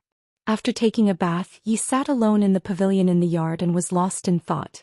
Qin Feng, dressed in a white bathrobe, sat opposite the stone table with a bottle of red wine and 2 wine glasses in his hand. "Have a drink?" Qin Feng asked. "Let's have a drink," Yi answered. The red wine had already been opened. Qin Feng poured red wine into the 2 glasses and then handed one to Yi. He asked, "Is there something on your mind?" "Not really." Yi's eyes were empty. Obviously, she was still immersed in her own thoughts. Clang. Qin Feng touched Yi's glass with the one in his hand, took a mouthful of red wine and said, "Isn't it too unethical of you to do this? You asked us to make trouble for him, but you didn't tell us his identity." Yi glanced at Qin Feng and said, "If I told you his identity in advance, would you still be willing to make trouble for him?" Qin Feng thought about it seriously and said, "Although we are not afraid of him, why should we provoke such an enemy with such a great threat? You also know that even a freak like the general's decree fell in his hands. Such a person can't be a close friend, so it's better to stay away from him." "That's it." Yi shrugged indifferently. Qin Feng looked at Yi and said, "What are you confused about?" "I'm thinking about a problem." "What problem?" "What is love?" Qin Feng's eyes widened and then his eyes became burning. He said, "That is, no matter when we meet, we will be attracted to her again." Yi thought about it seriously, but in her mind the tall and straight figure of Fang Yen standing up for her when Meng Jinyu pounced on her. The girl shook her head and threw the picture out of her mind. She said, "This is really a troublesome thing. I still don't know what love is." Qin Feng's face instantly became incomparably complicated. "I'm sitting right in front of you. Can't you raise your eyes and take a good look at me?" Chapter 733. After entering the room, Fang Yen was at a loss of what to do. "What should I do next? Push Yi Rou down? Isn't that too barbaric and reckless? I should take a shower first, right? But I have just taken a shower and the fragrance on my body is quite nice. Besides, even if I push her down, what should I do next? Is it really so easy to let Yi Rou get my body and my virginity? Every man's first time is extremely precious, and it is the most important and sweet memory in their life. Isn't it too easy to lose it so easily? At the very least, even if the 2 of them really complete the great harmony of life. It is said that men's first time is very fast and 9 out of 10 men will do it in a second. If I do it in a second, will Yi Rou laugh at me? Even if she doesn't show it on her face, she must despise me in her heart, right? Every time we spar, I always step on you. Now that I finally give you a chance to climb on top of me, you fall down so easily. Are you still a man?" She must be thinking this in her heart. Thinking of this possibility, Fang Yen had a feeling that he would rather die than live. As a virgin, he really felt a lot of pressure. Fang Yen found the remote control and turned on the TV. The TV screen was showing Animal World and 2 leopards were mating. Fang Yen grinned, but he soon restrained himself. She wouldn't think that I was hinting at something, would she? Fang Yen didn't want to appear too wretched and he didn't want to change the channel. So he asked Yi Rou, "What do you want to watch?" Yi Rou walked to the living room and sat down saying, "Anything." This question was too clever and perfunctory. It was useless to ask. Fang Yen put down the remote control, looked at Yi Rou and said, "Let's talk for a while." Yi Rou looked at Fang Yen strangely, thinking, "Aren't we talking all the time?" However, she still nodded obediently. Yi Rou had a cold personality and didn't like to talk. Moreover, if someone touched her bottom line, she wouldn't hesitate to punish them severely. But when she was alone with Fang Yen, her docility and obedience could melt anyone's heart. Fang Yen sat down beside Yi Rou. He thought for a moment and moved closer to her. After some thought, he moved closer. When their bodies were close to each other, he could feel the softness of Yi Rou's body and smell the fragrance of Yi Rou's breath. He couldn't help holding Yi Rou in his arms and covering her mouth with his. He thought it was more direct to communicate in this way. Besides, this wasn't the first time they had come into contact with each other. Yi Ro's lips were soft and her tongue was sweet. Although she wouldn't respond too intensely when kissing, she wouldn't bite off Fang Yan's tongue like the first time. Besides, her body was much softer now, unlike the previous few times when her entire body was stretched taut like a tree stump. Now her body was still a little stiff. Experienced people could see that Yi Ro was a little nervous, but Fang Yan wouldn't care about it at this time. All of this was because he was also very nervous. Men were not easily satisfied. He kissed Yi Ro's lips and then began to grope her breasts. Fang Yan always wanted to do this before, but he didn't dare to. He was afraid of being beaten. Today was the best time and the best time. He was in another city, not in the Swallow Fort where people were constantly monitored and suppressed. After shopping for a day, he went to the police station, bought a lot of clothes, took a bath, drank good tea and smelled good fragrance. The room was elegantly decorated, very stylish and romantic. On this starless and moonless night, Fang Yan felt it was time for him to become a diligent man and start to kill monsters and level up. This was something he had never done before. He was also going to climb to a new height, a new world that he had coveted for a long time. It was said that men were born with an abnormal attachment to women's breasts because the first mouthful of food they ate came from them. A woman's breasts were children's tableware, but most of the time they were men's toys. They could play with them for a lifetime without getting tired. Yi Ro was thin, but her breasts were round and plump. Unlike those giant breasts that were on the verge of collapse as if two rabbits were stuffed into their clothes, they were firm and well-proportioned. They were neither too big nor too small, which complemented her appearance and temperament. Fang Yan wanted to touch Yi Ro's breasts. Of course, it was a little rude to say so. However, this was the thought that men would have when they saw the goddess they loved. For many people, they would be happy to accept even if she was a little ugly and had a little bigger breasts. Fang Yan straightened his back and slightly distanced himself from Yi Ro's body. Yi Ro opened her closed eyes slightly as if she had realized something. She closed her eyes again and took the initiative to stick her body to Fang Yan's chest.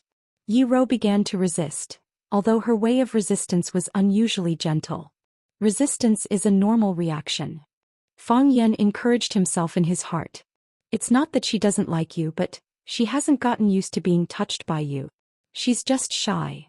When Fang Yan thought of this, he distanced himself from Yi Ro's body again. However, Yi Ro quickly stuck her chest to Fang Yan's chest again. Their bodies were so tightly pressed that nothing could get through. Fang Yan secretly felt sorry for his right hand. He thought, "Brother Right, I'm sorry that you've been wronged. Your treatment is far worse than my chest." Therefore, Fang Yan suddenly pressed Yi Ro under the sofa with all his strength. Fang Yan's body was on top of Yi Ro's. He greedily kissed her and reached out to catch the softness. As soon as he touched it, Yi Ro opened her eyes and stared at Fang Yan without blinking. Fang Yan touched it, but Yi Ro didn't hit him. Fang Yan touched it again, but Yi Ro still didn't hit him. Fang Yan grabbed the softness and touched it several times, but Yi Ro still didn't hit him. Fang Yan thought for a while and discussed with Yi Ro in a low voice. "Can you close your eyes? Or I'll cover your eyes with something. I'm very nervous when you look at me like this. I feel like you'll punch me away at any time. I want to take a shower first." Yi Ro bit her thin lips and said in an almost inaudible voice, "Oh my God." Fang Yan blushed after hearing that. His heart raced, his body went limp, and his arms became weak. He almost fell heavily on Yi Ro. "Did you guys hear what she said? She said she wanted to take a shower first. She actually said she wanted to take a shower first." Fang Yan was so excited that the muscles on his face twitched. What will happen after taking a shower? Although Fang Yan is still a virgin, he's not an idiot. Isn't that what we all know? Of course, Fang Yan had the demeanor of a general. He couldn't be too obvious or women would think he was too lascivious. He also couldn't be too flustered or women would think he was too frivolous. He had to be elegant and calm. He had to show that he often got a room with women and that he was familiar with this kind of thing. Oh no, he couldn't show the last one. Fang Yan climbed up from Yi Ro's body and pulled Yi Ro up as well. He looked at her pretty face tenderly and said in a low and magnetic voice, "Wait a minute, I'll go get the water for you." Fang Yan thought it was best to take a couple's bath first, because he suddenly remembered that he had never taken a couple's bath with someone, but he often took a bath with a man. When he was young, he would jump into the stone river with Zhu Ziden and Li Xiaotian from time to time. Especially in the summer, he would soak in the stone river for a while almost every day. He also took a bath with Fong Yingying and Fong Haohan. Thinking of their figures, Fong Yan didn't want to think about it anymore. He was very satisfied with this point. He was not only a flirting man, but also a king straight man. In this era where gay sex was the norm and men hooked up with men, it was really rare that the person he liked was a woman. Fong Yan stood up and walked toward the bathroom. He turned on the boiling hot water and carefully rinsed the bathtub twice. Then he drained the dirty water and began to put in warm water for a bath. He tested the temperature and poured the bottle of essential oil into the bathtub. "It's done," Fong Yan shouted. He walked toward the living room and said as he walked, "You can take a bath now." There was no one in the living room. Yi-ro was nowhere to be found. Obviously, Yi-ro had sneaked away when Fong Yan was busy turning on the water in the bathtub. There was a note on the table with a few beautiful words written on it. "I said go back to your room to take a bath." Fong Yan stood there in a daze. He had the urge to slap himself. He hadn't completely recovered from the blow until he took off his clothes and soaked his whole body in the bathtub. He felt that he was too inexperienced. How could he run to turn on the water at such a critical moment? Why should I turn on the water to take a bath? He asked himself over and over again in his heart. I'm not dirty and I won't dislike Yi-ro for being dirty. No wonder there are long scenes of women taking a bath after sex on TV and movies. It's because men won't let them take a bath before sex. Chapter 734. When they met in the restaurant the next morning, everyone looked at Fong Yan with strange eyes. Only Fong Yan knew that he was no different from yesterday. The ugly virginity hat was still on his head. Yi-ro didn't like shopping, but she liked to go shopping with Fong Yan. In other words, as long as she was with Fong Yan, she was willing to do anything. Even if they didn't do anything, it was a sweet joy to just look at each other quietly. Yi-ro knew how to drive, so she drove Fong Yan's refurbished and painted antique Hongqi car back to Swallow Dock. Yezi had to stay in Yanjing to study, and there was still more than a month before the final exam. Before that, she couldn't skip classes and run to Swallow Dock. The Yi family attached great importance to studies and the education of their children. Yi Daoling wouldn't allow his baby daughter to be mediocre in both literature and martial arts and could only rely on him to make a living. Of course, such things were not uncommon among the powerful. Fong Yan didn't go back with Yi-ro because he had other things to do in Yanjing. When he was having breakfast with Yi-ro and Yezi, he received a call from Zhang Jianjun. He asked about Fong Yan's whereabouts and said that a car would pick him up later. Fong Yan said the name of the elegant place, and Zhang Jianjun said with a smile that he knew where it was. He asked Fong Yan to wait in the club and a car would pick him up later. It wasn't until the afternoon that Fong Yan's phone rang again. It was a woman named Qing Yao who called. She said that she was ordered to pick up Fong Yan to the headquarters. Where is the headquarters? Fong Yan asked aloud. You'll know when you get there. Qing Yao was very tight-lipped and her tone was very impatient. She said, the car is waiting for you at the entrance of the club. She said the car, not she. It seemed that there was a hidden hostility to Fong Yan in her words. This made Fong Yan a little puzzled. When did he offend this bird? Puzzled, Fong Yan still walked toward the entrance of the club. This was an appointment with Zhang Jianjun, and behind Zhang Jianjun stood the old man. Therefore, he could only comfort his slightly restless heart with the words, the king of hell is easy to see, but the little devil is difficult to deal with. After all, even the old man had praised him, so why should he care about other people's attitudes? Swallow Dock had things they had to do. This was a tradition that had lasted for thousands of years. Why would he need to look at anyone's face? Fong Yan arrived at the parking lot in front of the clubhouse. A woman in black tights was leaning against the car and smoking. She had thick eyebrows, short hair, an oval face, and exquisite facial features. She could be considered a unique beauty. Seeing Fong Yan coming over, he didn't ask Fong Yan's name. He pinched the cigarette butt in his hand and said, "Let's go." After that, he opened the door of the passenger seat and jumped in. Fong Yan noticed a detail. She used 2 fingers to put out the burning cigarette butt and brought it directly to the car. She didn't have the habit of throwing cigarette butts around. This made Fong Yan have a slight favorable impression of her. There was a driver in the front and someone in the passenger seat, so Fong Yan opened the back door of the Buick and sat in. The driver started the car and rushed toward the Yanjing city. Because Fong Yan wanted to know where their headquarters was he paid attention to the scenery outside along the way. He wanted to see if it was a place he was familiar with or a road he had walked before. The woman called Qing Miao also looked at Fang Yan through the rearview mirror from time to time, but she didn't stop Fang Yan's behavior. Obviously, she also knew that this kind of thing didn't need to be kept secret from Fang Yan. The car drove to the center of Yanjing City and finally drove to the entrance of a small island. Facing the heavily guarded gate, Qing Miao opened the window and handed over a black card. The person inside the gate swiped the black card on the computer, and a huge loan-to case immediately appeared on the computer screen. The guards immediately raised their hands to salute and respectfully returned the black card. They didn't even check the car to see if there were any suspicious people or suspicious items. Fang Yan sat quietly and didn't say a word, guessing the organization and identity of Qing Miao. The river bank and the central island were connected by a bridge. The car quickly rushed across the bridge, but it didn't enter the main gate. Instead, it went to a deeper area on the right. They passed through 2 more checkpoints, and each time the green bird simply handed over the black card and they were allowed to pass. The car stopped in a small parking lot and Qing Miao opened the door and got out. She didn't talk to Fang Yan, but just looked at Fang Yan with indifferent eyes outside the window. Fang Yan knew that he needed to get out of the car as well. Sure enough, as soon as he got out of the car, Qing Miao led the way in front without saying a word. The driver didn't follow them but drove the car away quickly. After passing through another stone archway, what entered his eyes was a series of small courtyards that were arranged in a picturesque disorder but not closely packed together. Fang Yan understood what this place was. The Mystery Department. He had long heard of the Mystery Department, and knew that it was a special organization within the Red Wall that specialized in the security of the country's leader. It was also an extremely hidden organization. These people were secretly responsible for the security of the country's leader, and also dealt with some powerful and destructive enemies and very difficult matters for the country. There were many talented people in the Mystery Department and there were many experts. He had once imagined what the Mystery Department would look like, but he didn't expect the headquarters of this organization to be openly exposed under the sun in the bushes.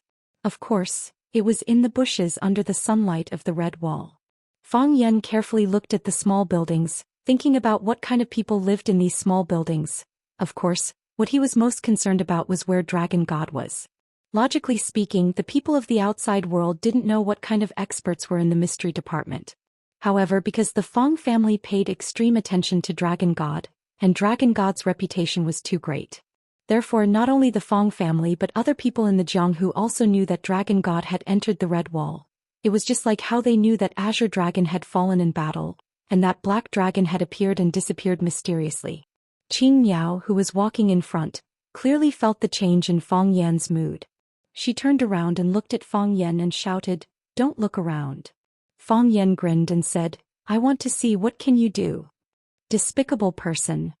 Qing Miao's eyes were filled with killing intent as she said coldly, "What's your relationship with Bai Xiu?"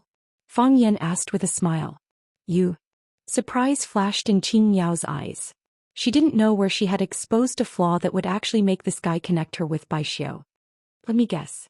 Fang Yan's mouth had a hint of ridicule as he said, "Bai Xiu has entered the Red Wall before, and may even have carried out some difficult missions for the Mystery Department as an assessment. Perhaps you are Bai Xiu's partner in a mission. You, a woman, have not seen much of the world and have not come into contact with truly outstanding men. Naturally, you will be deceived by Bai Xiu, a pretty boy who is good at scheming. You like him and even love him. But this is the Mystery Department. You can only temporarily suppress your feelings in the bottom of your heart, thinking that one day you and Bai Xiu will have the chance to be together. As long as you can have more opportunities to be together, as long as he can obtain the position that he once could. Unexpectedly, Bai Xiu was killed by my sword. So you hate me. Is that so?" Qing Miao took a deep breath. Her eyes were cold and her face was gloomy. She said in a low voice, "You think too much. I know Bai Xiu, but he is only my comrade." "Is that really so?" Fang Yan sneered and said, "I can feel the frequency of your heartbeat. I can even hear the change of your qi when you take a deep breath. Bai Xiu is your Achilles heel, right?" "I don't know what you're talking about." "You should already know what Bai Xiu has done. Even the people above won't tolerate him." Fang Yan looked at Qing Miao with a smile and suddenly raised his voice and said, If you don't want your feelings to be known by everyone, then you better respect me a little. You're slandering me, you don't have any evidence. What evidence do I need? Fang Yan said disdainfully. Gong Sun-chi and I are friends of life and death. If I tell him that you like Bai Xiu, do you think he will tell everyone? Qing Miao's expression changed dramatically. She did not expect Fang Yan to be so despicable and shameless, and be able to use any means. She did not expect that Fang Yan actually knew Gong Sun-chi and that the two of them were friends of life and death. No. Qing Miao's thoughts instantly became clear. Because Fang Yan suddenly mentioned Bai Xiu and guessed her love for Bai Xiu, she was caught off guard. However, she was a member of the mystery department after all, and had the experience of carrying out many missions. Whether it was IQ or experience, she was not bad, and her mental reaction was also much stronger than ordinary people. It was just a moment of confusion, and then she returned to her normal level. She looked at Fang Yan with gritted teeth, and was almost deceived by this disgusting hooligan. Fang Yan, don't try to trick me. Don't underestimate the Azure Dragon. You were injured by Mr. Dragon God, and your Fang family and the Dragon God bloodline have a death feud. Gong Sun-chi is Mr. Dragon God's beloved disciple. How could he be your life and death brother? Fang Yan shrugged indifferently and said, You're right, Gong Sun-chi apologized to me and wanted my forgiveness, but I rejected him. It doesn't matter if he's not qualified to be my life and death brother. Your feelings for Bai Xiu are a fact, and you might even have some secret collusion. As long as I tell this to everyone I see, who do you think they will believe? I don't believe that when you two met back then, you were not noticed by someone with ulterior motives. Qing Miao's expression changed many times, and after a long time she suppressed the hostility in her heart and asked, What do you want? Answer me a question. What question? Which courtyard does the Dragon God live in? Qing Miao was shocked and said, You want to challenge Mr. Dragon God? No. Fang Yan looked at Qing Miao as if she was an idiot and said, We'll take a detour to avoid him. Chapter 735. The green bird knew that Fang Yan had a grudge with the divine dragon lineage. The divine dragon had been living among the people for decades, and the moment he entered the capital he challenged Azure Dragon, who was at the pinnacle of martial arts, to not underestimate his enemy. He won in one battle, and during the battle he severed Azure Dragon's tendons, causing his cultivation to be ruined. He became a cripple who treated alcohol as his life. With Azure Dragon's demise, the Fang family fell into dire straits. From the green bird's point of view, Fang Yan had 100,000 reasons to hate the divine dragon, but he also had 1,000,000 reasons to challenge the divine dragon. The divine dragon entering the Red Wall to become a consecrator of the mystic division was not a secret in the outside world. For Fang Yan to take the initiative to ask about the divine dragon yard's whereabouts, he naturally wanted to take the opportunity to challenge the divine dragon to avenge Azure Dragon and his family's humiliation. If not, how would he have the chance to meet the divine dragon himself? In Fang Yan's eyes, the green bird's question was really idiotic and ridiculous. Please, do you think my intelligence is on the same level as yours? Ignoring the responsibility and consequences of challenging a high-ranking consecrator within the Red Wall, just the risk of fighting the divine dragon alone was not something he could bear. It would be fine if he won, but if he lost, it was a question of whether he could survive. Even the old drunkard who had entered the heavenly Tao realm was not the divine dragon's match. His tendons had been severed by that perverted old thing. From this, it could be seen that the divine dragon was ruthless. He showed no mercy when it came to killing in battle. As the old saying went, it's never too late for a gentleman to take revenge. Fang Yan was a gentleman. Fang Yan was in no hurry. 50 years later, when he mastered his divine powers and entered the pinnacle of the heavenly Tao realm, he would definitely trample that old bastard into mush. If 50 years wasn't enough, then 60 years. 60 years wasn't enough, then 70 years. Fang Yan was younger than the divine dragon, and there would be a day when the divine dragon would be reduced to mush. He firmly believed in this. Upon hearing Fang Yan's answer, the green bird looked at Fang Yan with even more contempt. She said, I thought you were going to avenge your family in a fit of rage, but I never expected you to be a coward who only knows how to avoid and take detours. Fang Yan didn't care at all. He looked at the green bird indifferently and asked, Can you defeat the divine dragon? Mr. Dragon God has long entered the heavenly axiom realm and his skills are profound. How could I possibly be Mr. Dragon God's opponent? Qing Miao was extremely respectful when she mentioned the dragon god's name. On one hand, it was because of the dragon god's ability. He held a high position in the Xian division and was indeed highly respected. In addition, because of the hatred between the dragon god and Fang Yan's enemies were naturally her friends. Then why don't you challenge the dragon god? The day you defeat the dragon god will be the day you become famous. Green Bird sneered and said, "You still want to fight when you can't win? Do you think I'm an idiot?" Fang Yan nodded his head seriously, but repeated Qing Miao's words and said, "You still want to fight when you can't win? Do you think I'm an idiot?"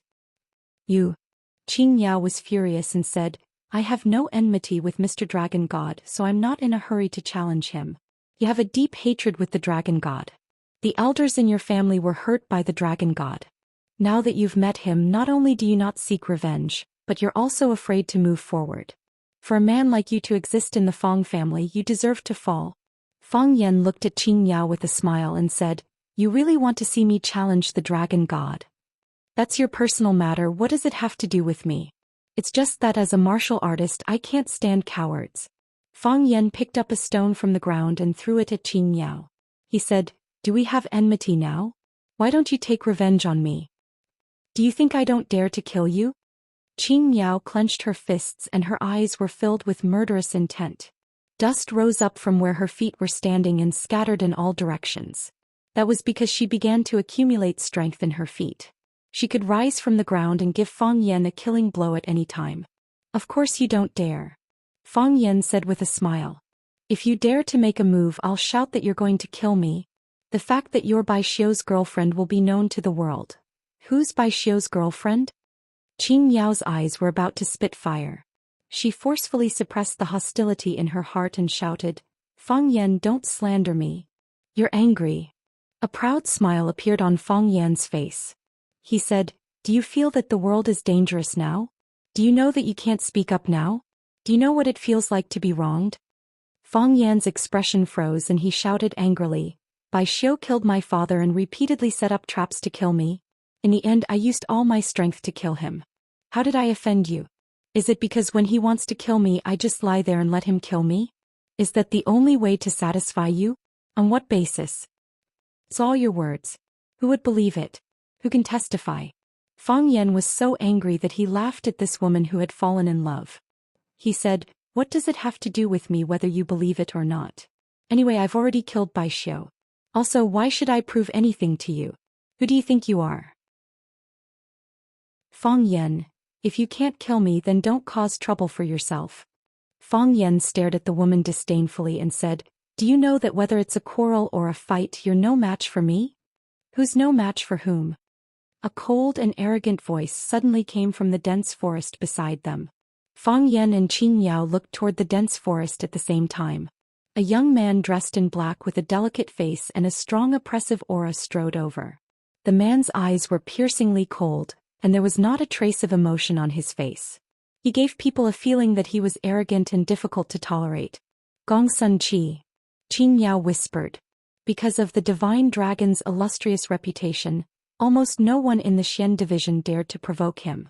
The divine dragon's beloved disciple, the little divine dragon Gongsun Qi, was arrogant and rude. He never put his colleagues in his eyes. It was obvious that she feared and disliked Gongsun Qi. Fang Yan glanced at Qing Miao, then looked at Gongsun Qi who was walking over with a majestic gait and said with a smile, "Brother Gongsun, I just told Qing Miao that we are life and death brothers." Gongsun Qi's gaze fell on Fang Yan's head and said, "Who's life and death brothers with you? Are you worthy?" Qing Miao also said so. He said that you're not worthy of being my life and death brother. But I told him that I only look at fate when I make friends, not status or ability. You're just a pile of shit. As long as I find you pleasing to the eye, you're my life and death brother. Fang Yan. Gongsun Qi's gaze was like a knife. I didn't bring any money that day, so I couldn't kill you with my palm. Are you forcing me to make a move?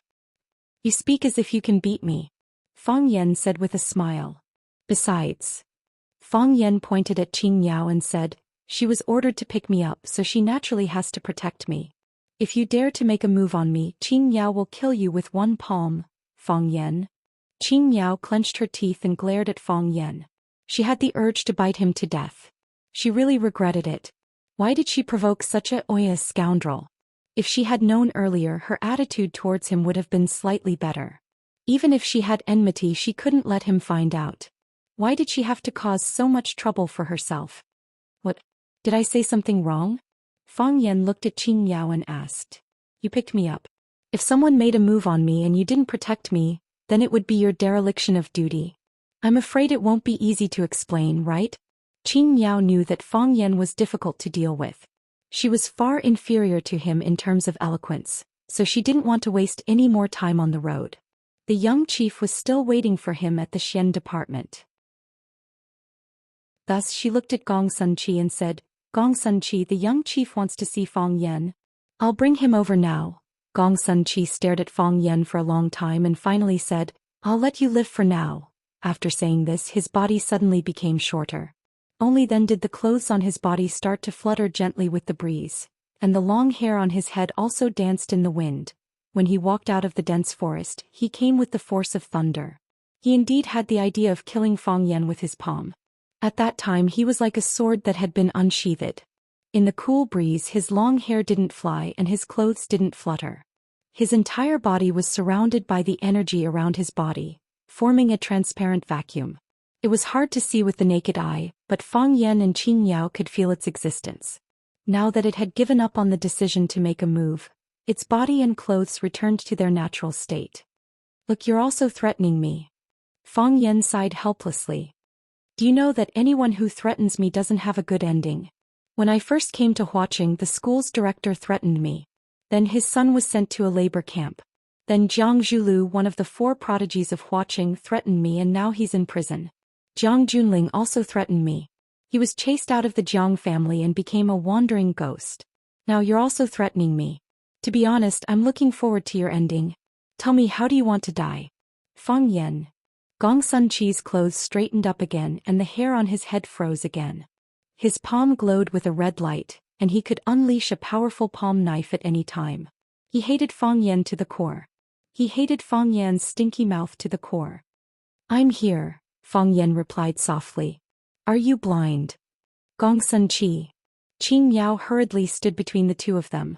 Fang Yan, that idiot, didn't care, but he had to consider the consequences of the battle between the two of them. The young chief wants to see Fang Yan. I'm going to take him there immediately. Gong Sun Chi's eyes shone brightly and he didn't hide his ability realm.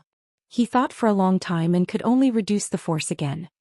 He stared coldly at Fang Yan and said, Today I'll let you win with your words, but someday I'll cut off your tongue to go with wine. Look, you're threatening me again.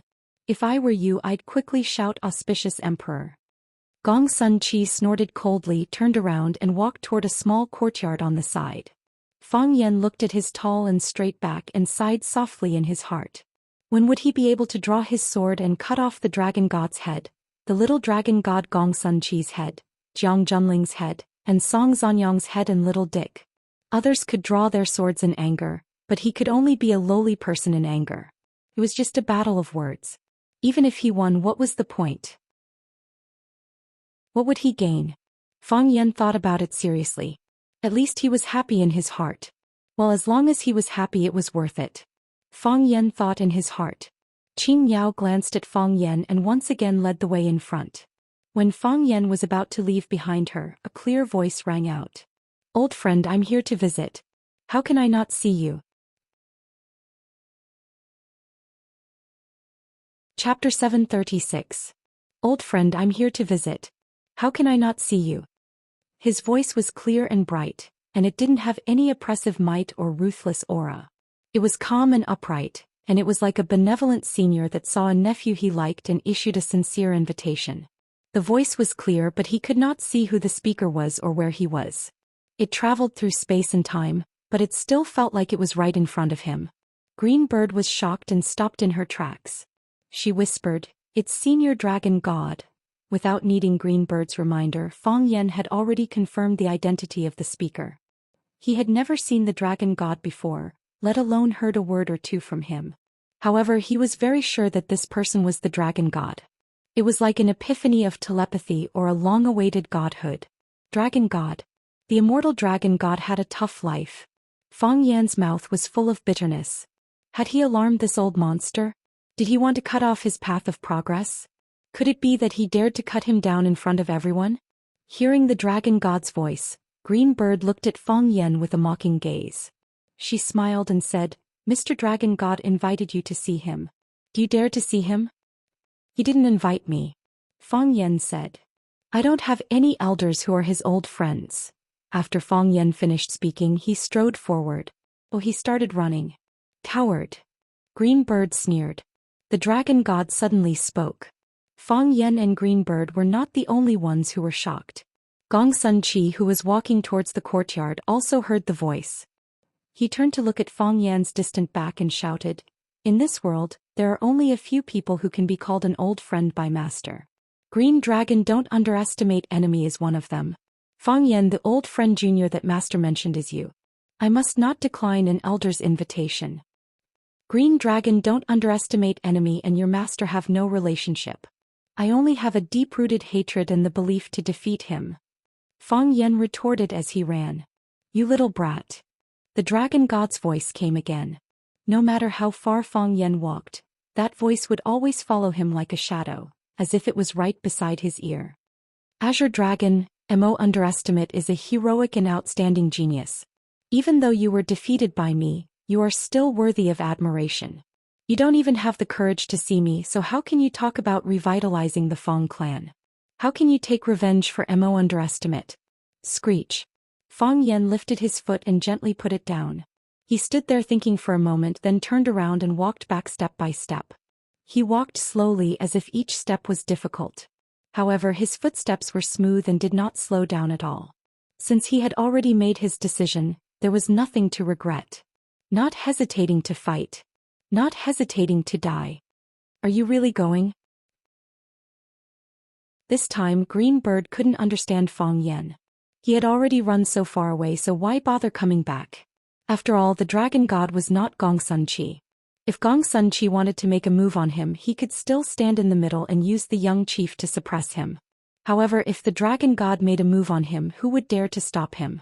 If he killed him with one slap, then even if the young chief had complaints, he probably wouldn't be able to say much, right? Fang Yan ignored Green Bird and walked straight to Gong Sun Chi, saying, Lead the way. Gong Sun Chi looked at Fang Yan thoughtfully, thought for a moment and said, If I were you, I would pretend not to hear it. As he spoke, he turned and walked towards the small courtyard. Fang Yan's expression was solemn as he followed behind Gong Sun Chi. Gong Sun Chi stopped at the door of a small courtyard, reached out and knocked on the door, saying, Master, Fang Yan is here. Come in. The dragon god said aloud. Creak. Gong Sun Chi pushed the door open and entered. Fang Yan also lifted his foot and stepped into the small courtyard. Under the eaves of the courtyard's corridor, there was a round stone table. Beside the table were two oval stone chairs, and on one of the stone chairs sat a man in a black robe.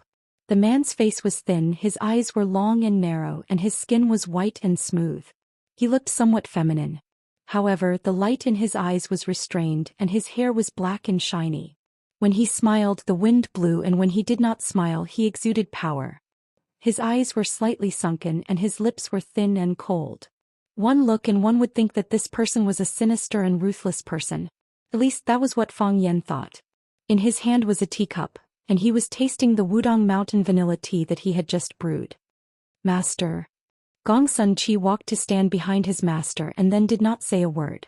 Fang Yan stood in the middle of the courtyard, sizing up the middle-aged man who was drinking tea.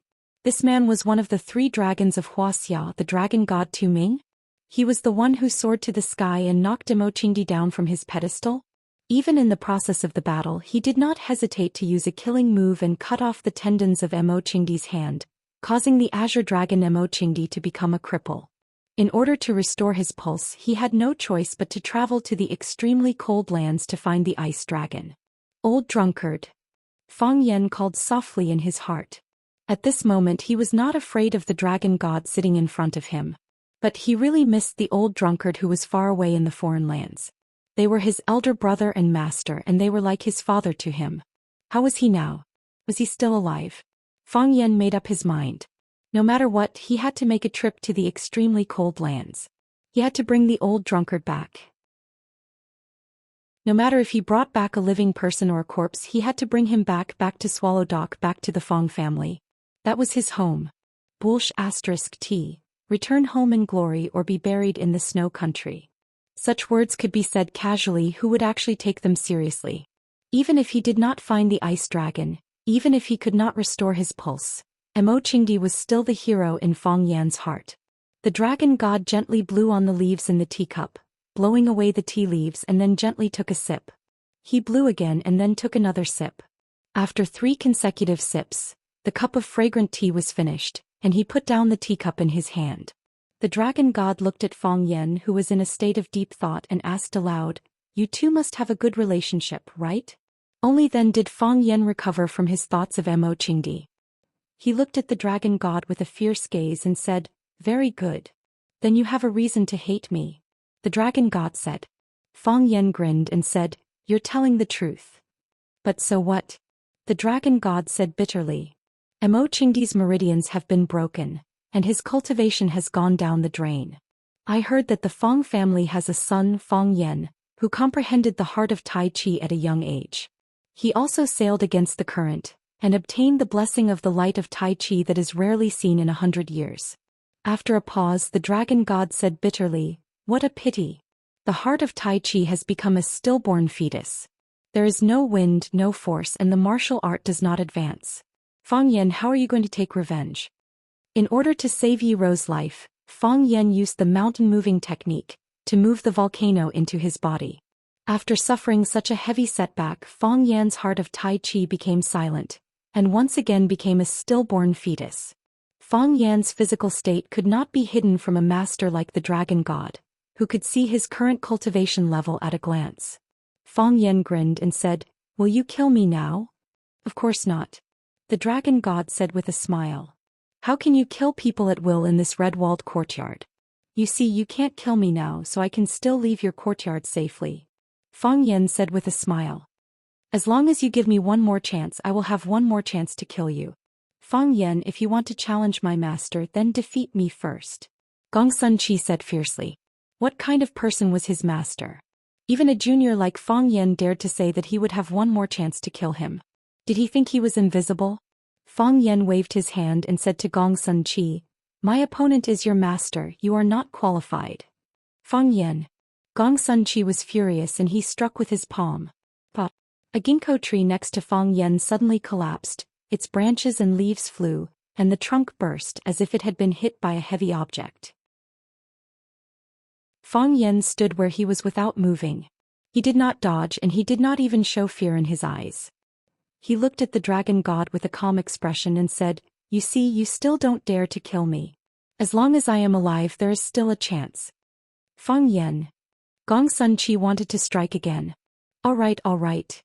The dragon god looked at his disciple with difficulty and said with a smile, "Can you really kill him here?" "Master, he has gone too far, I have to teach him a lesson." "Don't talk about it if you can do it, but do it if you say you will," the dragon god admonished. Gong Sun Chi responded and stared at Fong Yan fiercely but did not say anything else. Master was right, he would not talk about it. When he had beaten Fong Yan to the ground and broken his arms and legs, then he would tell him that this was the consequence of offending him. The dragon god's gaze was on Fong Yan and he said, "Is it good to underestimate the enemy? Whether he is good or not, you should know better than me, right?"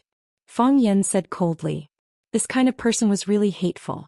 When he broke the tendons in your arms and made you a useless person, he asked you with concern, asking you how have you been recently. This was not concern, this was a stab in the back. When one is at the peak, he seeks defeat alone. It is hard to find a friend in life, and it is also hard to find an opponent. Underestimate the enemy is able to be my enemy, and it is also my friend in life. The dragon god sighed and said, "I heard that he went to the land of extreme coldness to find an ice dragon to reconnect his meridians.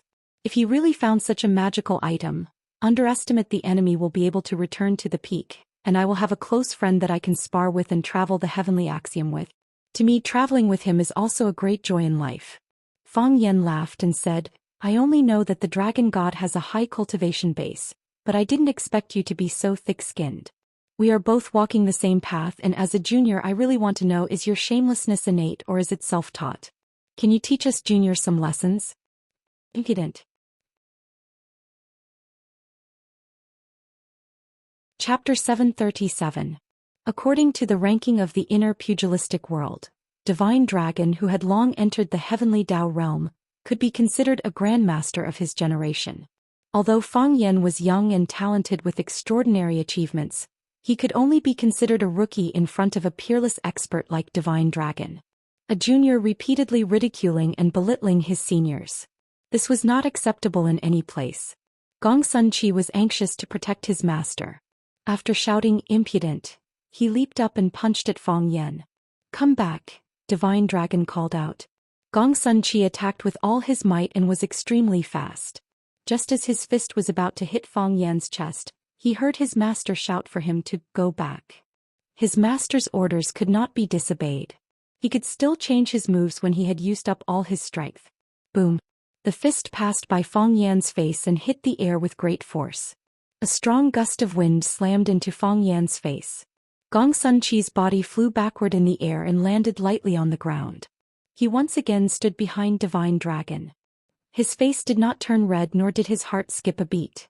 It was as if nothing had happened. Fang Yan looked at him coldly, but he felt a tinge of regret. "Master, how can you let this kid be so arrogant in front of you?" Gong Sun Chi asked indignantly. Divine Dragon smiled faintly and looked at Fang Yan. "Do you know that you've been played by this kid?" "I don't know. I just want to help Master vent his anger." Gong Sun Chi looked at Fang Yan with a murderous look. He was already unhappy with this person and disliked his craziness. The last time they met, he wanted to beat him up. If not for his lack of money, how could he have allowed him to be so arrogant? Now that he had repeatedly attacked and insulted his master as his disciple, he naturally had to step forward to relieve his master's boredom. "You idiot!" Divine Dragon chuckled and said, "What is this place? How can you attack others as you please?" His provocation time and time again was nothing more than to provoke us, master and disciple, to take action against him, causing dissatisfaction within the Xian division and some of the higher-ups. "I invited a guest but injured him. Is this how I treat a guest?" What's more, this person was personally summoned by the young chief. Forgetting official duties for personal reasons was a huge crime. Besides, what do others think of me? Where do you think Master is? "He was the one who started it," Gong Sun Chi said indignantly. "Who would believe a single statement? Green Bird can testify." The Divine Dragon shook his head and looked at Fang Yan, saying, "Within the Red Wall, it is supposed to be quiet and peaceful. There should be no weapons. You managed to provoke Gong Sun Chi's anger with just a few words. You are rather quick-witted. However, have you ever thought that if I was the one who attacked just now, I'm afraid you would have lost your life with a single punch? Even if your backup plan is exquisite, so what?" Since his thoughts had been seen through, Fang Yan no longer played dumb and said, "Let's not talk about whether or not I can take a punch from the Divine Dragon. Even if I can't, I will just die. I am one of the best of the younger generation in Swallow Dock. Master just brought me to see the old chief and recommended me to be the new master of Swallow Dock. Now, when I am working hard for the country, I was killed and injured by you, master and disciple, because of your selfish thoughts. What does the old chief think of you? What does the young chief think of you?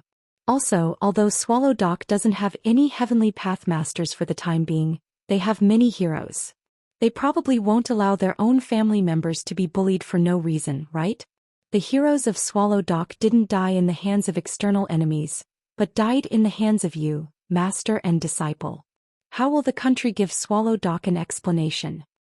Are you here to ruin my reputation? I don't know if you have a good reputation," Fang Yan said. Hearing this, Gong Sun Chi wanted to raise his knife and cut someone again. He was proud and arrogant and rarely took others seriously. But ever since he met this Fang Yan, why did he always have the urge to cut him with a knife every time he heard him say something? Fang Yan was indeed the most hateful person he had ever met in his life. Fang Yan ignored Gong Sun Chi's existence. He couldn't be bothered to argue with a brat. He looked at the Divine Dragon Tu Ming with a straight face and said, "I know I'm no match for you, and I've never thought of taking revenge for senior brother Imo Qingdi by cutting off one of your arms and one of your legs. However, I dare not forget this hatred. If senior brother Imo comes back, he will come and take your hands and feet. If senior brother Imo doesn't come back, I will come and take your hands and feet.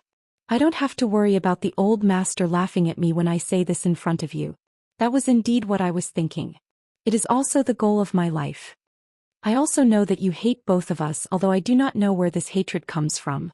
After all, during the sparring match, it was you who ruthlessly severed Chingdi's meridians and destroyed his cultivation. This is even more hateful and unacceptable than killing someone with a sword. You invited me to meet you in the courtyard, but my heart refused and I was afraid. Because I was worried that you would kill me without a second thought. But I still came in. I'm not doing this for my own reputation, but for Azure Dragon Chingdi's reputation. I don't want others to say that Chingdi has a cowardly junior brother who doesn't even have the courage to meet his senior brother's mortal enemy. And I don't want to hear this from your mouth. So I came in. I wanted to provoke you or your disciple Gong Sun Chi. I thought as long as you and your disciple attack me, as long as I can escape from this courtyard, I will naturally have a way to ruin your reputation as a divine dragon. Of course, it doesn't matter even if I can't escape. If I am killed by you, I believe you will not be able to roam freely inside this red wall, right? There will always be people who will speak up for this, and there will always be people who will sympathize with an innocent dead person like me. This is the worst-case scenario. If this is the result, there is nothing I can't accept. I look forward to better things, but who asked my cultivation to not be as profound as yours? Reasonable and well-founded. The divine dragon's eyes lit up. He smiled and said, courageous and resourceful. And the rarest of all, affectionate and loyal. Qing Yao stood at the door, not daring to come in. Hearing the divine dragon's evaluation of Fong Yan, she opened her mouth wide in shock. The divine dragon looked kind and amiable, and did not have the slightest bit of arrogance when interacting with others. But everyone knew that his arrogance was hidden in his bones. He interacted with everyone, but he also looked down on everyone. But no one expected him to evaluate Fong Yan like this, using the word excellent 6 times to describe Fong Yan's excellence. This shameless hooligan, was he really that good? The muscles on Fong Yan's face twitched. He thought to himself, did I really use my talent to conquer this old man? Otherwise, why would he praise me so hard? I just want to live. I just want to live. Fong Yan said in a low voice. If you want to kill me, I can't stop you. I can only ask you for some small interest from my death. How is this considered courageous and resourceful? If I were a really smart person when you invited me into the courtyard to meet, I would have run away. The divine dragon laughed and pointed at Fong Yan. Running away is indeed the smartest choice. But as you said, if I invited you but you didn't come in, wouldn't people laugh at Xiaodi for having such a junior brother? That's why I came. Fong Yan said. Now that we've met, if Elder Divine Dragon has nothing else to say, then I'll take my leave first. I don't dare to let the young chief wait too long. Have a cup of cold tea before you leave. The Divine Dragon said. Otherwise, it's my fault for not treating my guest well. He took out a brand new teacup, lifted the teapot and filled the cup with tea. Then with a flick of his finger, the teacup flew behind Fong Yan. Fong Yan dodged sideways and the teacup flew past him but crashed into him from the front. Fong Yan no longer dodged. He calmed his mind, gathered his qi in his right hand and reached out to catch the teacup. The teacup landed lightly in his hand and there was nothing strange. Just as Fong Yan was about to finish the tea in one gulp, the teacup suddenly exploded. Bang! The tea splashed everywhere. Fong Yan's face was covered with tea and a tea leaf was stuck on the bridge of his nose. Fong Yan turned around angrily and stared at the divine dragon with a murderous look. This was a humiliation. Gong Sun Chi laughed, pointed at Fong Yan's embarrassed look and said, Fong Yan, master only invited you to a cup of tea, why did you bite the teacup? The divine dragon looked at Fong Yan suspiciously and did not say a word, nor did he look proud. With his identity and status, this little trick couldn't increase his beauty. It was just a joke to test the waters.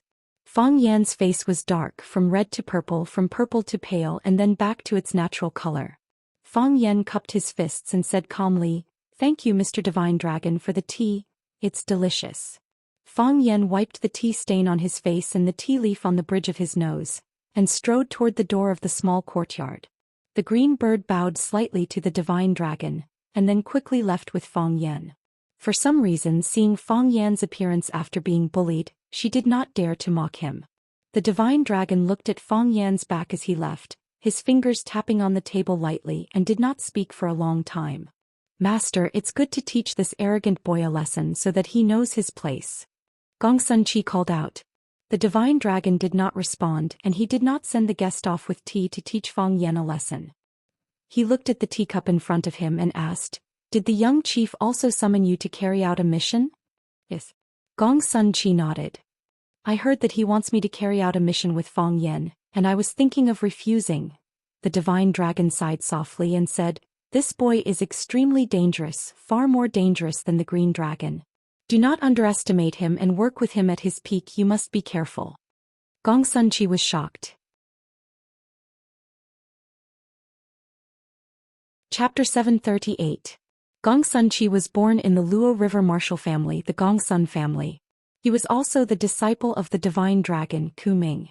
His family was rich in knowledge and he was talented. He had achieved extraordinary accomplishments at a young age. It made him arrogant, believing that the heroes of the world were mediocre.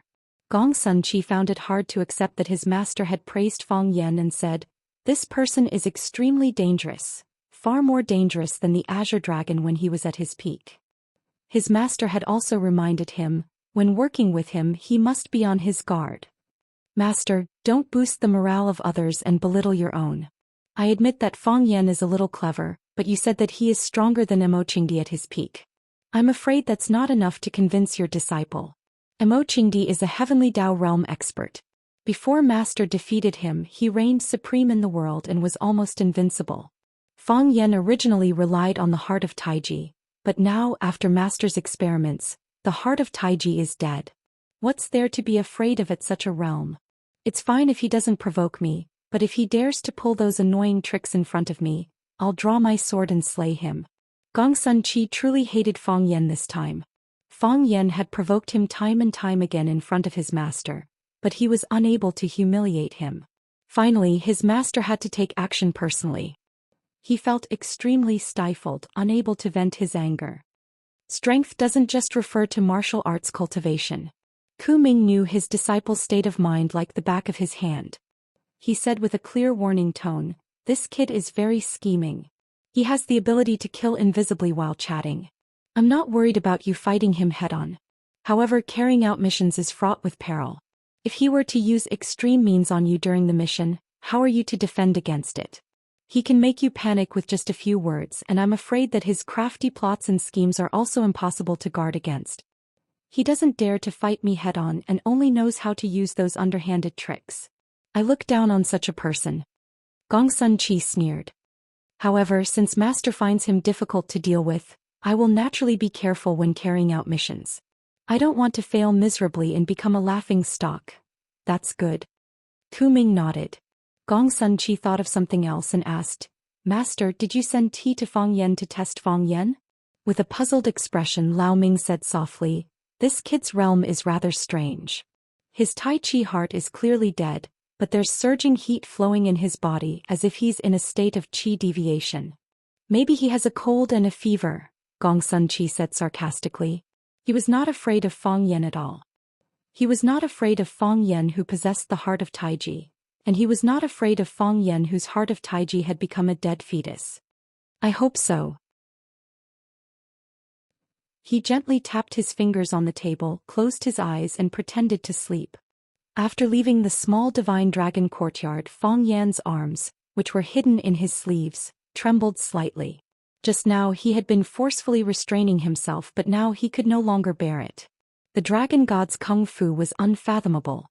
He had only used his finger to flick it lightly, and he had used all his strength to reach out to catch it, but he was still shaken to this extent by the teacup. Walking behind Fang Yan, Qing Miao noticed the strangeness of Fang Yan's arm, but she did not say anything. When Fang Yan spoke he felt hateful, but when Fang Yan was silent he felt afraid. When they reached a fork in the road, Fang Yan did not know the direction.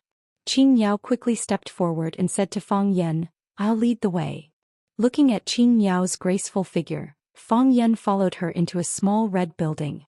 The small building was quiet and secluded and there were no signs of people. Qing Miao swiped the black card at the door of the small building, and the glass door immediately shrank to both sides. Walking forward there was another glass door. She swiped the card again and the glass door opened up. There was no trace of its existence. Qing Miao stopped at the door of the elevator. There were no buttons on the elevator. Qing Miao swiped the card on a red dot, and then a silver hole appeared on the wall. Qing Miao moved her eyes over to do a retinal scan, and then the elevator door opened with a ding sound. Qing Miao walked into the elevator and Fang Yan followed closely behind. The elevator whooshed downwards and after a few seconds it stopped. Dang! The elevator door opened and in front of them was a wide hall.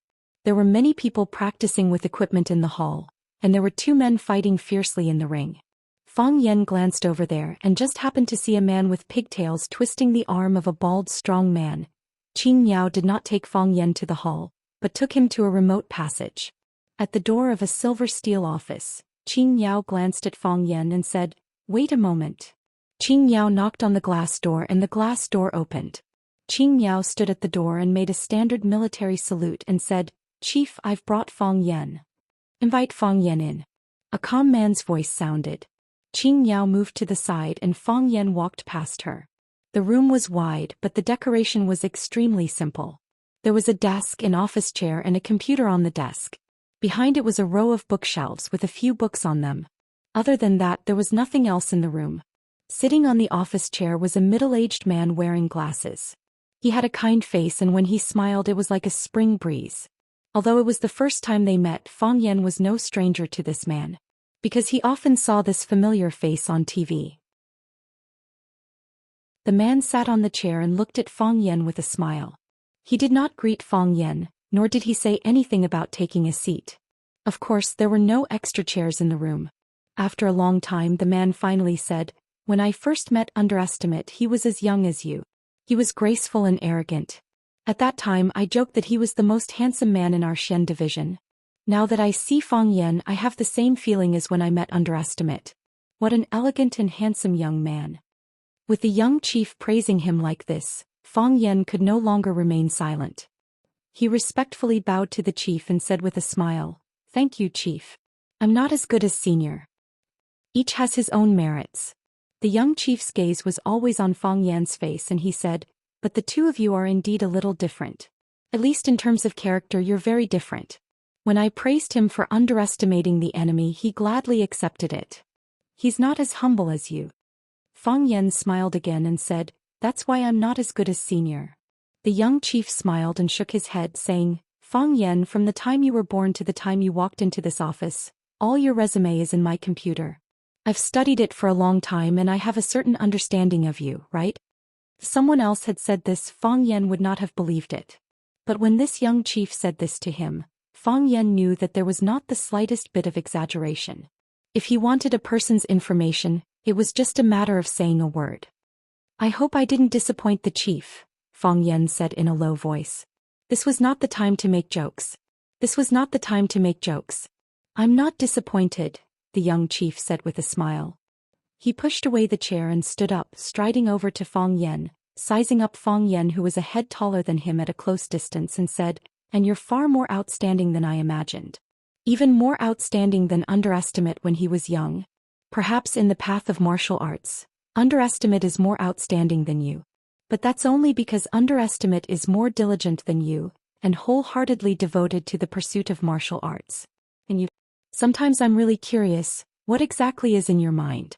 The things you've experienced, the way you handle dangerous situations, it's really admirable."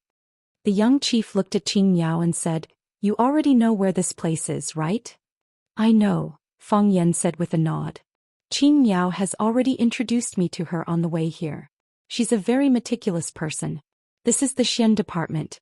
I've long heard of her great name, and my heart is still surging with excitement."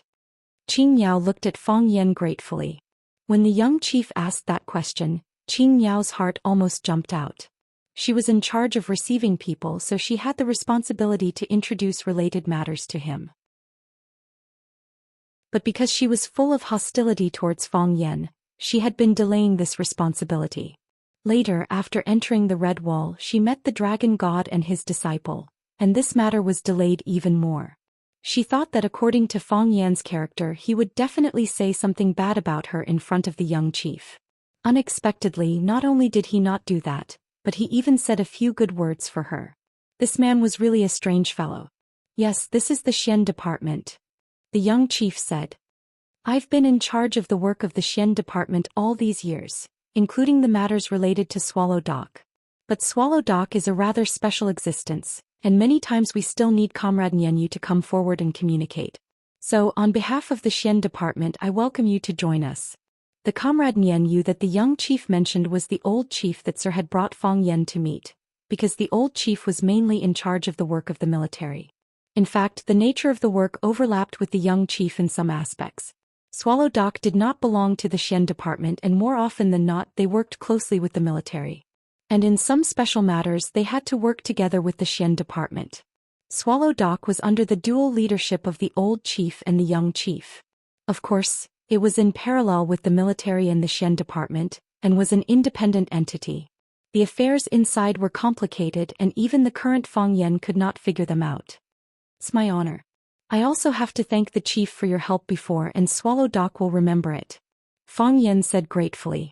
The young chief naturally knew what Fang Yan was talking about and said, someone crossed the line, so of course we have to kick him back. But it's just a joke between kids, don't take it to heart. Yes. Fang Yan agreed and pondered the meaning of the young chief's words. The young chief glanced at the time on his watch and asked in confusion, where's Gong Sun Chi? Didn't you inform him? Gong Sun Chi had just had a conflict with him, so naturally he was unwilling to immediately follow behind him to meet the young chief. Hearing the young chief's question, Fang Yan pretended to be casual and said, when I came over, I was even invited by Mr. Dragon God and Brother Gong Sun to the courtyard for tea. Brother Gong Sun should be here soon, right? Green Bird's heart sank, but she did not look at Fang Yan's eyes. This guy killed people without leaving a trace. He really was not a good person. Chapter 739. The trees were tall and the shadows were eerie. Venomous snakes circled and ferocious beasts stood in great numbers. This was an oppressive primitive forest that made it hard for people to breathe. The river gurgled. A snow-white rabbit walked out from the grass. After looking around, it carefully walked to the river to drink water. It drank 2 mouthfuls and suddenly looked up as if it was frightened. It looked around again and didn't find anything suspicious. Then it lowered its head to drink water again. After drinking 2 mouthfuls, it raised its head again. The cycle repeated again and again. It looked extremely insecure. Whoosh! A snake as thick as a human leg came out of the river. It swallowed the white rabbit in one gulp. Walala, water splashed everywhere. Because it rushed too quickly, the snake's upper body was as tall as a person in the air. Its strength was exhausted. The snake's head fell. Then it slammed heavily into the river. The snake sank to the bottom of the river and disappeared. Only countless ripples were left on the surface of the river. Because of this incident, the forest was in chaos. The birds in the forest flew away and the bats jumped around. Some small animals hiding around the river ran away, knocking down leaves and branches. The scene was chaotic, but soon it was quiet again. The strong preyed on the weak and deceived each other. This was the main theme of this primitive forest where law and morality couldn't cover. Tranquility. A deathly tranquility. The trees were tall and large with lush leaves. They clustered together like an endless green umbrella, blocking the sun, moon, stars, and people's sight. Looking up, only a corner of the sky could be seen through the leaves. The sky was gray. It looked like it was about to rain. Whoosh whoosh whoosh. A group of black figures rushed over. Their footsteps were light and fast like lightning. The lake that was several meters wide was no problem for them. With a tap of their toes, they had already jumped from the east bank to the west. Tranquility. Once again, deathly tranquility was restored. Cha-cha-cha. A group of men in green camouflage carrying all kinds of high-tech weapons came over. Their movements weren't as agile as the men in black. When they ran, they made clanking sounds. Their speed wasn't as fast as the men in black. When they ran to the river, they carried their weapons and waded into the water. But this group was large in number. There were at least 30 to 40 people. Moreover, they had a clear division of labor and had great teamwork. Some were the vanguard, some were the cover, and some were the detectives looking for suspicious traces. They were silent. Other than the occasional command terms issued by the commander, they did not say anything else. They were cold-blooded killing machines. How could a machine talk? However, their eyes were filled with anger. The Millennium Palace was the most well-guarded place in the world. It was a palace that only gods could enter. However, two men in black had barged in and taken away the core secret of the Millennium Palace. To God's protectors like them, this was an insult, a provocation, and something they could not accept. The archbishop flew into a rage and smashed his favorite bone cup. He mobilized dozens of God's guards and countless soldiers to issue an SSS-level kill order. No matter what, he had to bring those two audacious devils back. If he was dead, he wanted to see his corpse. More importantly, he had to get back what they had taken. The God's Guardian had people who were good at tracking. They released the White Eagles hunting hounds and activated the surveillance cameras in the area. Finally, they locked onto the target's location in the southeast. As a result, the primordial forest became a battlefield for both sides to fight and kill. They searched the forest for 2 days. Originally, they were worried that they were searching in the wrong direction or that they had fallen into the enemy's diversionary tactic. But 2 days ago at 4 in the afternoon, they discovered the target of a black-clothed man. Both sides engaged in an intense battle. 7 God's Guardians surrounded and attacked a black-clothed man. When they seriously injured him and prepared to kill him or capture him alive, another black-clothed man shouted, "Eighth brother's tooth leak," and rushed out. While running, he fired a bullet from his pistol and took out a long sword from his waist to join the battle. The masked black-clothed man attacked ferociously. After he joined the battle, the heavily injured black-clothed man was finally able to escape.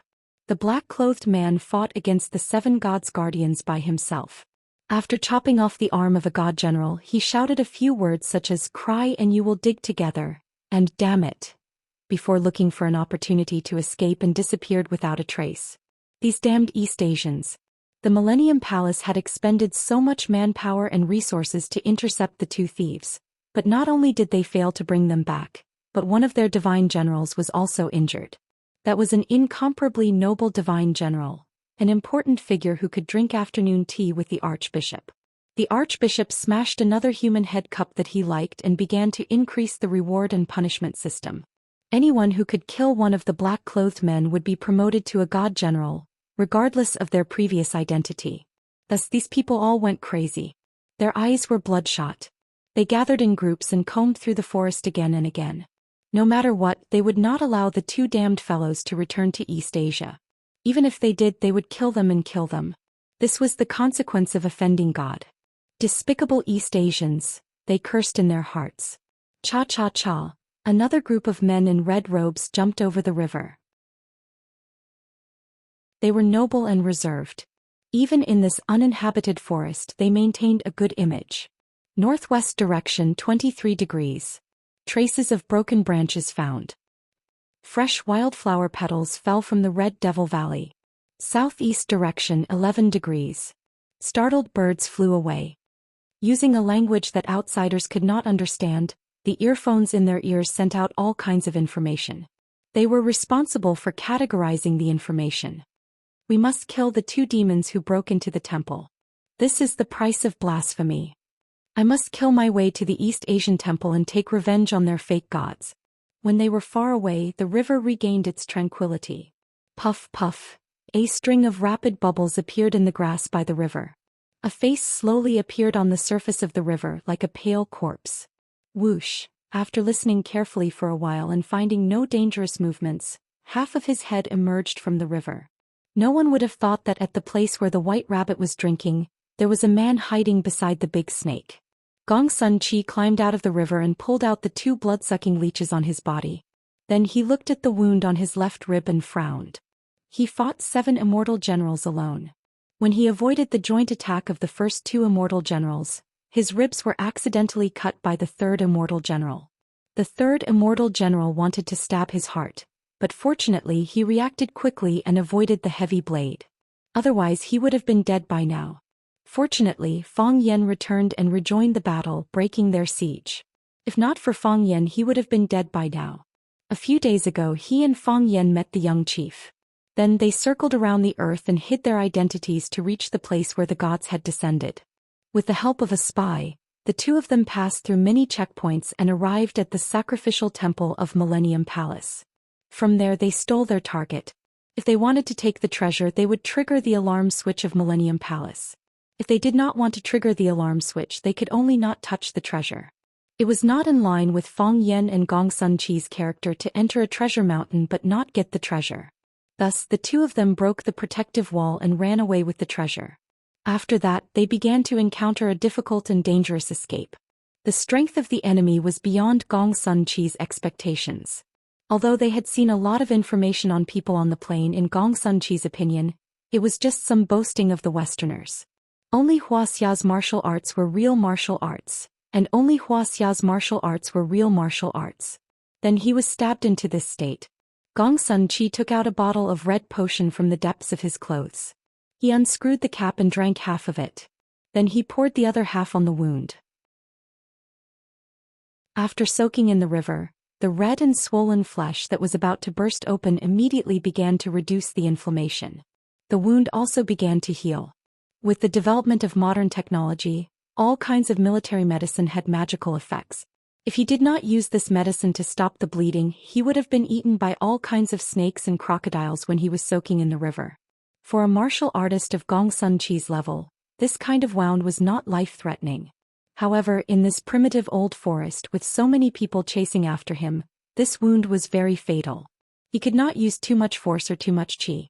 If he used too much force or qi, the wound would be torn open. At that time, blood would flow out. He would bleed all the way as he ran.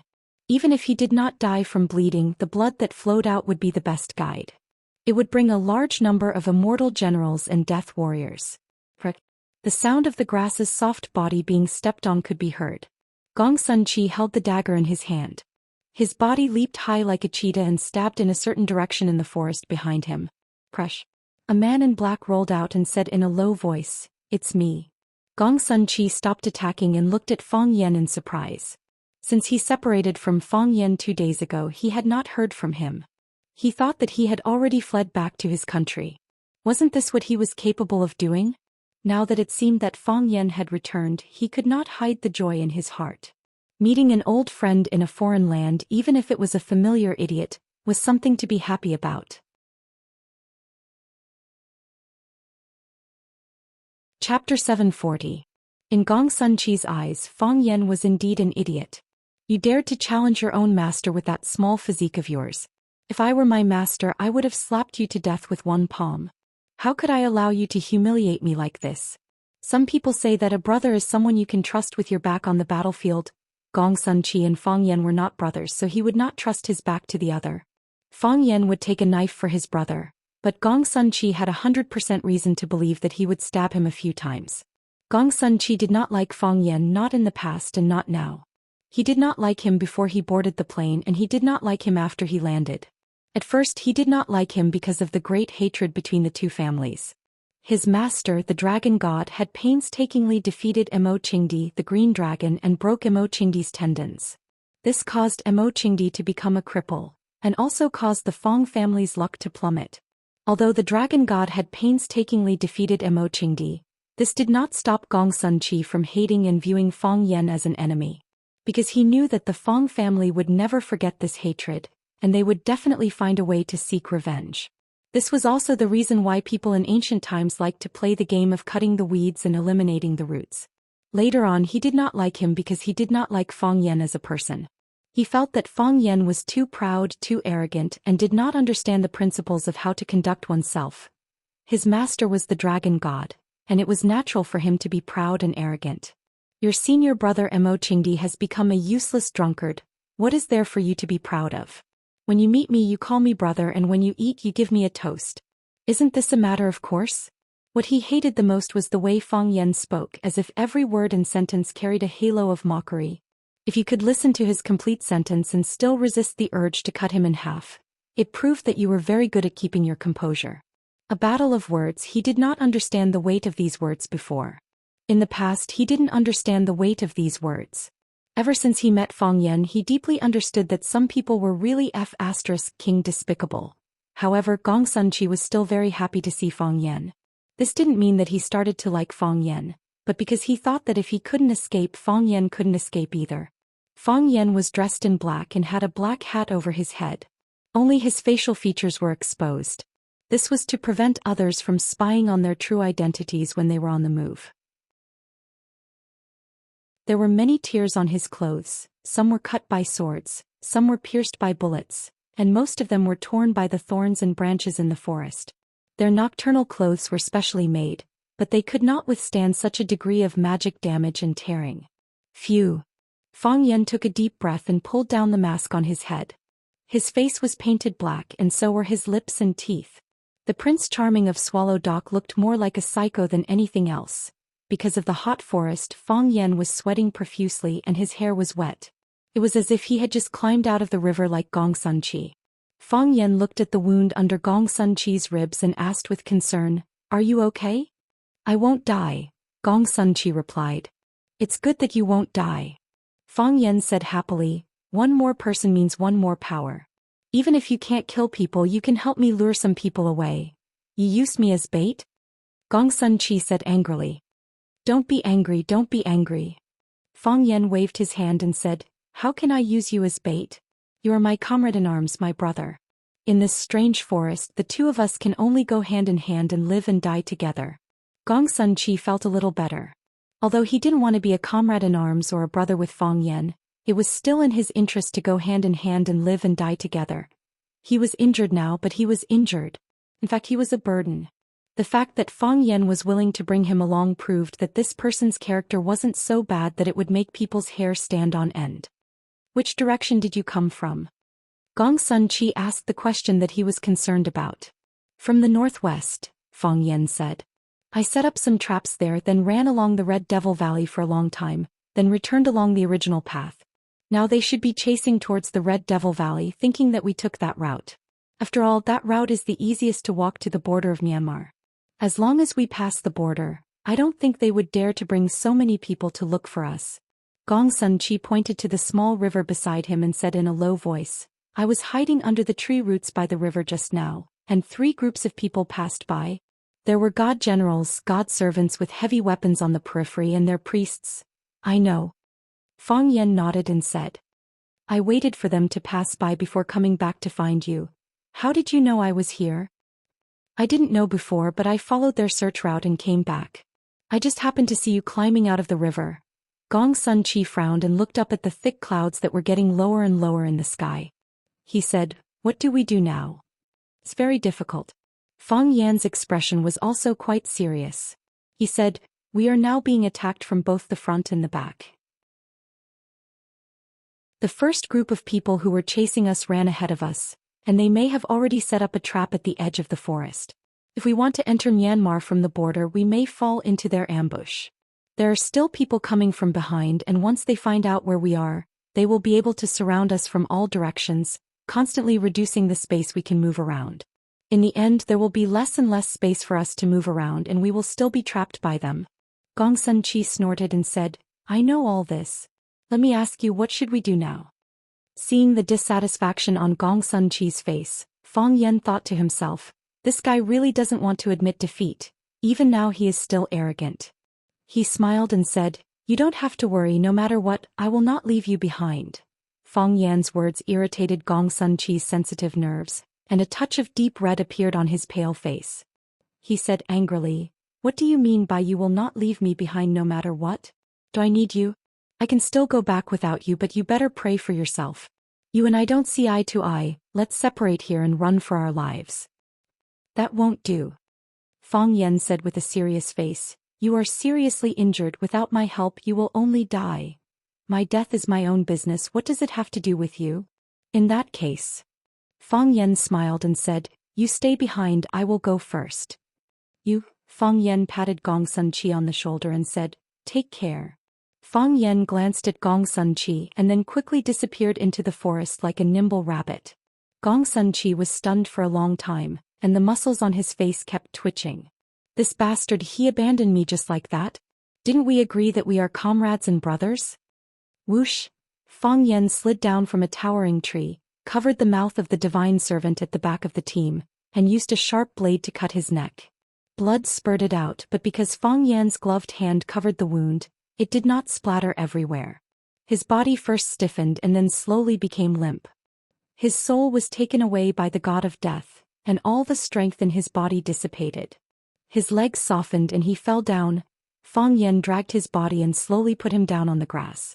The gun in his hand fell to the ground, but Fang Yan lightly kicked it with the tip of his foot, and the gun flew into the air again. He picked it up in one go to avoid making any noise. Screech! A grasshopper in the grass was startled and jumped toward the tree trunk. Someone in the team ahead turned around. Pa! A bullet flew past the side of Fang Yan's face. Fang Yan did not stop and his body rolled toward a tree in front of him that was as thick as a person. Pa pa pa pa! Rows of bullets swept over, hitting the place where Fang Yan was just standing. If Fang Yan was a little later, his body would have been smashed into a pulp by now. The target has appeared, the devil is here. Someone shouted. The soldiers immediately found cover and began to bombard the tree that Fang Yan was hiding in. The bark of the tree was smashed, the trunk was riddled with countless holes and the weeds under the tree were charred black. However, there was no sound behind the tree as if the target had been killed. The commander issued a ceasefire order, and all the divine servants in the bunkers immediately stopped firing. They waited quietly, waiting for news of Fang Yan's escape or his death. Unfortunately, after waiting for a long time, there was no movement behind the tree. There was a deathly silence. The commander spread his fingers and clenched them into a fist.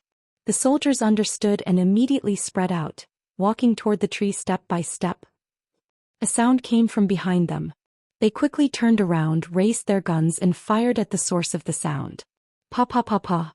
Bullets flew and the black shadow disappeared in a flash. Another divine servant's corpse was left on the ground. That damned devil, he had somehow sneaked up behind them. The commander was furious. He raised his arm and waved it in the air.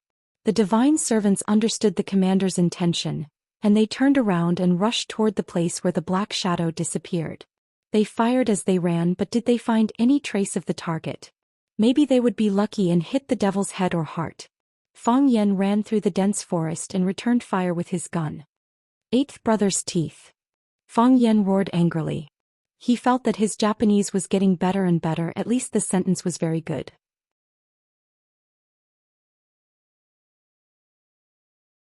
Chapter 741.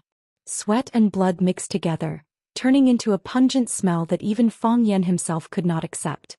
This smell was strong for a long time and it was difficult to hide from the hounds and the white eagles.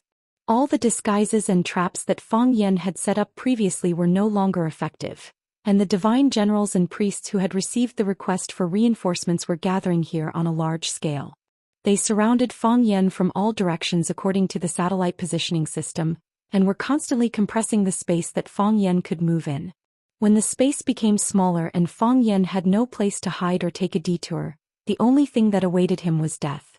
Or something even more terrifying and cruel than death: capture alive.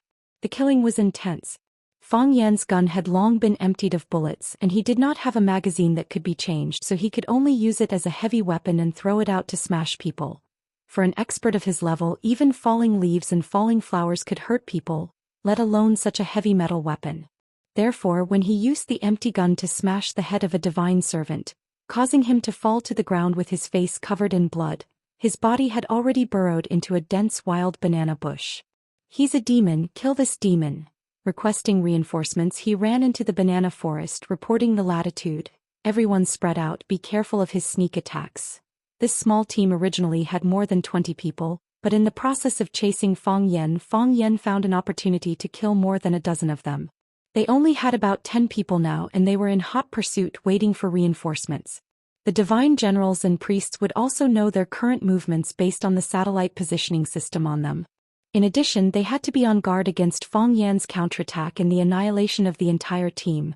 They were not afraid of death, and they had long given their lives and everything to the gods, but they did not want to die in the hands of a demon. Fang Yan used his brilliant skills and sharp killing methods to obtain their recognition, and became the demon in their words. The sky was getting darker and the air was getting thicker. They were no longer breathing fresh oxygen, but an unknown substance that was warm like burning gypsum. It was going to rain.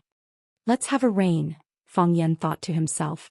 His body could adapt to any kind of environment, but he really didn't like this kind of suffocating work, as if he was fighting for his life in a huge wet spider web that he couldn't break free from. The banana trees were tall and dense. Large patches of leaves connected to form a barrier, blocking the vision of those who came later. The group of divine servants rushed in and found that they had lost track of Fang Yan. The commander gestured for everyone to be careful and then divided the remaining team members into 3 groups. He led one group to the center line, while the other 2 formed a fan-shaped encirclement on the left and right, heading deeper into the darkness. Swoosh! A colorful venomous snake that was more than a meter long slithered down from the top of the banana tree and pounced toward the commander who was walking at the front. It opened its sharp mouth and bit towards the commander's neck with its long and sharp fangs. Screech! A red light flashed.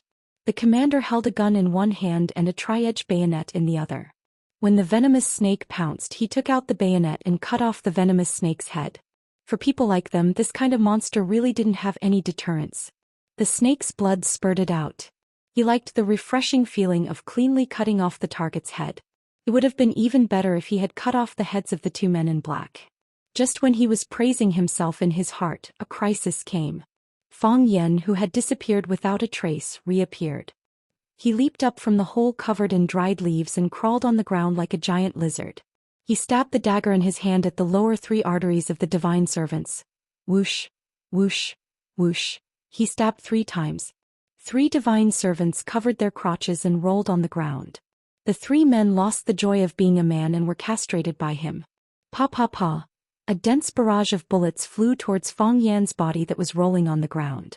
Fang Yan rolled on the ground twice and his body once again disappeared from their sight. He's a damned devil. They cursed angrily. Fang Yan's speed was too fast, so fast that it was simply unbelievable. When they discovered him, he had already rushed in front of them and killed them. When they raised their guns to counterattack, he disappeared again. This was not an opponent of the same level at all. Before the arrival of the black-robed divine generals and red-robed high priests, these divine servants were just a group of pitiful cannon fodder used to restrain the enemy. Just when these divine servants shouted and wanted to chase after him, Fang Yan turned around and attacked again. Screech! He threw the dagger in his hand and stabbed it into the throat of a divine servant. The divine servant covered his throat, and before he could fall to the ground, he had already flashed past him, pulled out the dagger from his throat and stabbed the chest of another divine servant. Fang Yan had to get rid of all these people. He knew that they had tracking devices on them. He didn't want them to follow him like a pack of wild dogs. Once again the battle became intense. Gong Sun Chi was lying in a hidden tree hole, his mouth quickly chewing a ripe wild banana.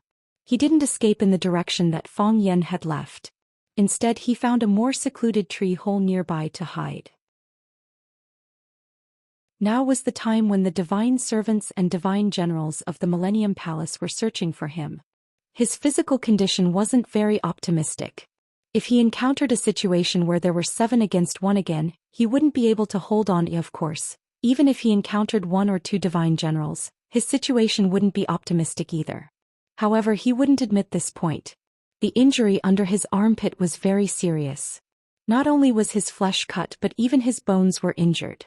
Although he had used an effective genetic agent to heal the wound, it was only on the surface. The internal injury still couldn't be healed, and it would take a long time to recover. He couldn't use force or chi, and there were strong enemies in front of him and pursuers behind him. In such a dangerous ancient forest, there weren't many options left for him. Am I going to die? Gong Sun Chi suddenly had this thought. Tui tui tui. Gong Sun Chi hurriedly chased this inauspicious thought out of his head. How could he die? He was the disciple of the dragon god. He was a genius, wise and powerful. He hadn't reached the peak of his life yet. How could he die? Before coming out to carry out the mission, he never thought about the word, death. Because he felt that such a thing was very far away from him. Who could kill him in this big world? But now he had no choice but to face such a tragic and bitter problem. He could really be killed. In this strange ancient forest where there was only killing and no humanity, he had no one to rely on and was seriously injured. His only teammate. Thinking of Fang Yan, Gong Sun Chi gritted his teeth in hatred. That bastard, he abandoned his comrade just like that and ran away on his own? It's fine if I die in battle, but if I go back I'll definitely report him. Gong Sun Chi made this decision in his heart. But soon he overturned this thought. If he went back and reported that Fang Yan had heartlessly abandoned his comrade, wouldn't that be admitting to the higher-ups that he was inferior to Fang Yan and that he had to rely on Fang Yan's help during the mission to return? This wouldn't do. The proud Gong Sun Chi wouldn't accept the fact that he was inferior to Fang Yan. I'll never go out on a mission with Fang Yan again, he thought to himself. Moreover, he shouldn't have gone out on a mission with Fang Yan in the first place. The two of them were born to be mortal enemies. His master had seriously injured his senior, so he hated his master and himself. How could he help him? It was already kind of him not to hack him to death when they met just now. Could it be that he thought that he would definitely die in his current situation, so he didn't kill him? He thought that he couldn't break out of the encirclement. Since he had nothing to do here, Gong Sun Chi opened his brain and let his imagination run wild. There were some things that he had to think about and some things that he had to be on guard against. If Fang Yan really wanted to take this opportunity to silence him and avenge his senior, Gong Sun Chi really couldn't do anything to him. Fang Yan didn't need to do anything. He only needed to lure the godly generals to his hiding place. Thinking of this possibility, he quickly peeked outside the tree hole. With just a glance, he really did see two men in black robes walking towards him. They might have already discovered his whereabouts and were creeping towards him, trying to catch him off guard. Their black boots made no sound as they stepped on the grass. Even the most agile rabbit would make a louder sound than them. Gong Sun Chi threw away the banana peel in his hand and gripped the long sword at the side tightly. He was the disciple of the dragon god. Even if he died, he would die in battle. With this thought, he dashed out of the tree hole with his long sword and ran towards the forest on the left. When the two godly generals realized that their target had escaped, they didn't hide their whereabouts anymore. With a flap of their black robes, they chased after Gong Sun Chi. The two of them attacked from the left and right, one wielding a long sword and the other a trident, forming a perfect killing formation that was hard to defend against. Gong Sun Chi felt danger. He dashed a few steps forward and ran towards a tree that was more than a meter wide. He rushed up the tree trunk and ran straight towards the top of the tree. The black-robed godly general chased after him. The two of them continued to attack Gong Sun Chi from the left and right. When Gong Sun Chi was about to reach the top of the tree, he leaped forward. Riding on the wind on his sword, he was like an exiled immortal.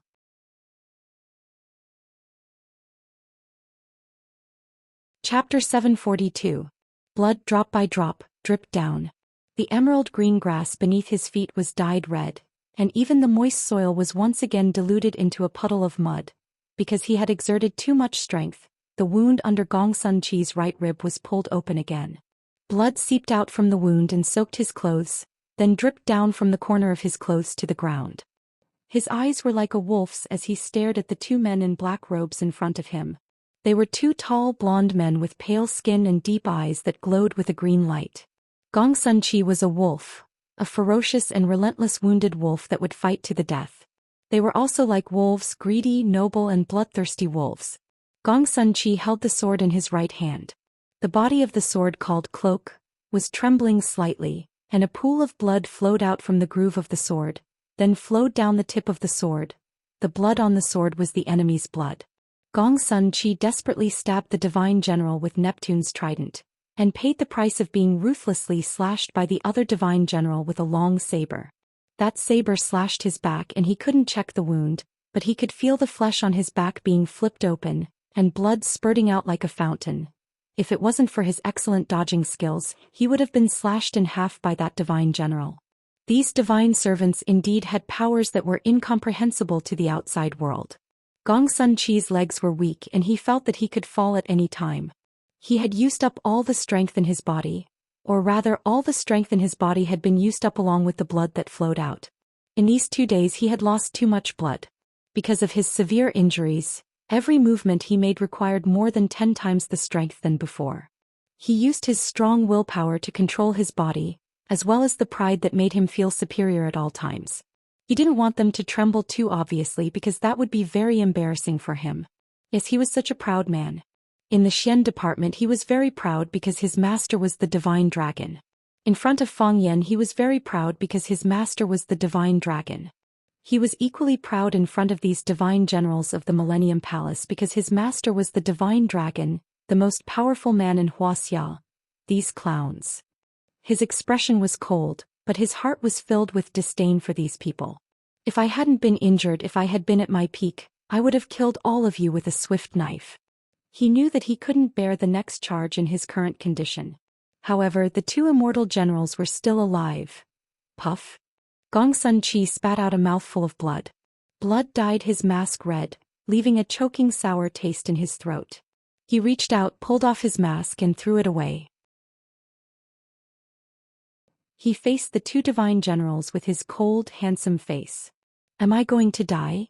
Gong Sun Chi muttered to himself. He took out a black ribbon from his bosom and used it to tie the sword tightly to his right hand. Because his hands had no strength left, he was afraid that he would throw the sword out when he slashed. As long as this arm was still in his body, he hoped that the cloak sword would still be in his hands. This was the dignity of a swordsman. Master, I'm sorry. Gong Sun Chi said with a face full of guilt. You're the number one in Huaxia, but I didn't even get to learn 1/10,000th of your martial arts. I wanted to challenge the heroes of the world after I mastered the martial arts and make a name for myself. It seems like I won't have the chance to do so now. It's good too. I'll take it that you don't have a disappointing disciple like me. He thought of Fang Yan again. He really hated this guy. However, at this moment he still hoped that he could escape from this dangerous place and return safely. What an annoying guy. Gong Sun Chi thought to himself. However, I still hope that you will be able to return safely. Because only then will we be able to return the treasures we stole. And only by returning the treasures will we be able to complete our mission. Even if I die, it won't be in vain. He tied the black ribbon into a dead knot, then used his teeth to pull it hard. Tui. He spat out a mouthful of saliva, then bent his body slightly and leaned his upper body forward in a charging posture. In his current state, it was already difficult for him to defend against the encirclement of the two divine generals. As long as they charged again, he would be chopped into meat paste.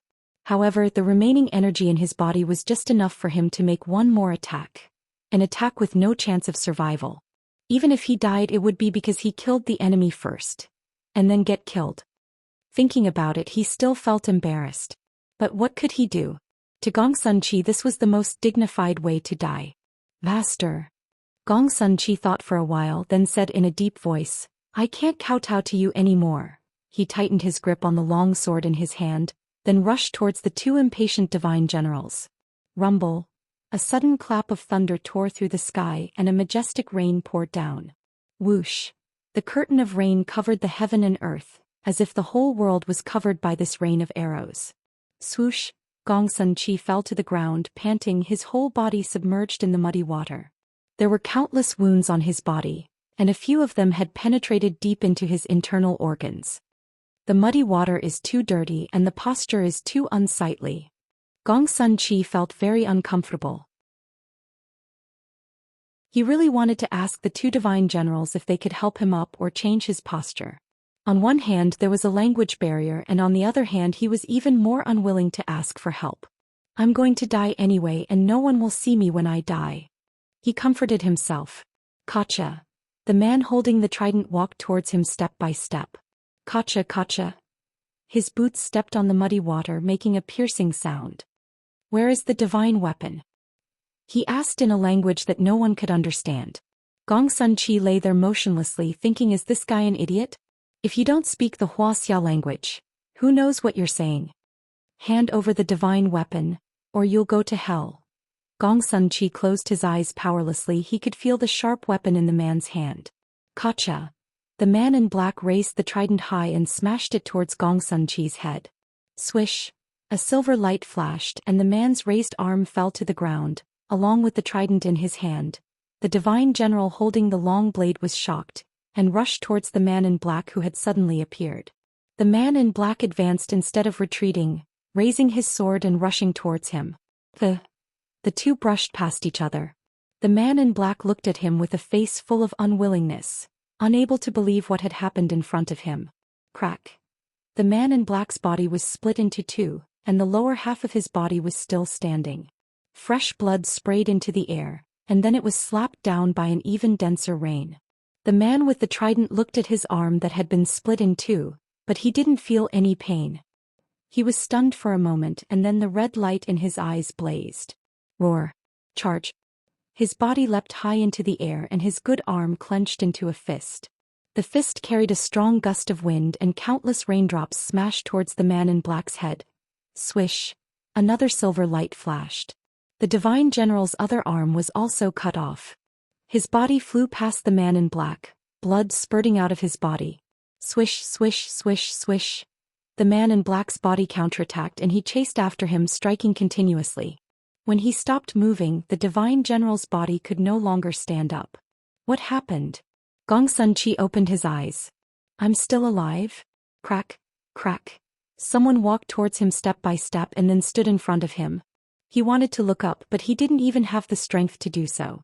Half of his face was buried in the muddy water and he struggled to breathe. If the rain had been any heavier, his whole head would have been buried. At that time, even if the Divine General of Millennium Palace didn't kill him, the rain would. Are you all right? A familiar voice sounded by his ear. Gong Sun Chi's mind shook, and his groggy consciousness became much clearer. Fang Yan? He asked aloud. He didn't speak when facing those Divine Generals, because he was worried that his words would expose his nationality. It's me. Fang Yan pulled down the mask on his face and looked at the motionless Gong Sun Chi and asked again, Are you all right? What do you think? Gong Sun Chi said through gritted teeth. He's already like this. Do you think I don't look like I'm fine? I think something is wrong. Fang Yan said seriously. I'll pull you up? Go ahead and pull me up. Do you think I'll refuse such a request? Thus Fang Yan reached out and pulled Gong Sun Chi out of the muddy water. He leaned his upper body against a tree, and took out some ointment from his pocket to treat him. You don't look good. Fang Yan said as he inspected the wounds on his body. Why did you come back? Gong Sun Chi stared at Fang Yan and asked. Fang Yan's arrival gave him a glimmer of hope. He knew that perhaps he wouldn't die. I hate you very much. Fang Yan said. As he spoke, he poured the potion in the bottle on the biggest wound on Gong Sun Chi's body. One bottle of potion wasn't enough and 2 bottles weren't enough either, so he took out all the potions he had. After thinking about it, he stuffed another bottle back. I also know you hate me. Fang Yan said. I do hate you. Gong Sun Chi's voice was weak, but he said stubbornly. But I still don't want you to die. Fang Yan said in a deep voice. You and your disciple owe me, I'll get it back from you. But now I can't let you be killed by these foreigners. I've said it before, we're brothers, comrades in arms. Gong Sun Chi's eyes were moist, and there was something tickling his throat, making him want to say something. You don't have to say anything, I can understand your feelings at this moment. I know what I'm doing is quite touching. Fang Yan patted his shoulder gently and said. I'm lying in the muddy water and can't move. Gong Sun Chi's voice was bitter, hidden in the sound of the wind and rain, emerging bit by bit. Don't tell anyone that you're tuning in to the Dreamy Chapters YouTube channel. We're so grateful for your support, and don't forget to subscribe to join us on this incredible journey through captivating stories. Your generosity through donations truly makes a world of difference, as it's the primary source of revenue that allows me to expand and enhance this channel for you. Thank you from the bottom of my heart for being a part of this adventure.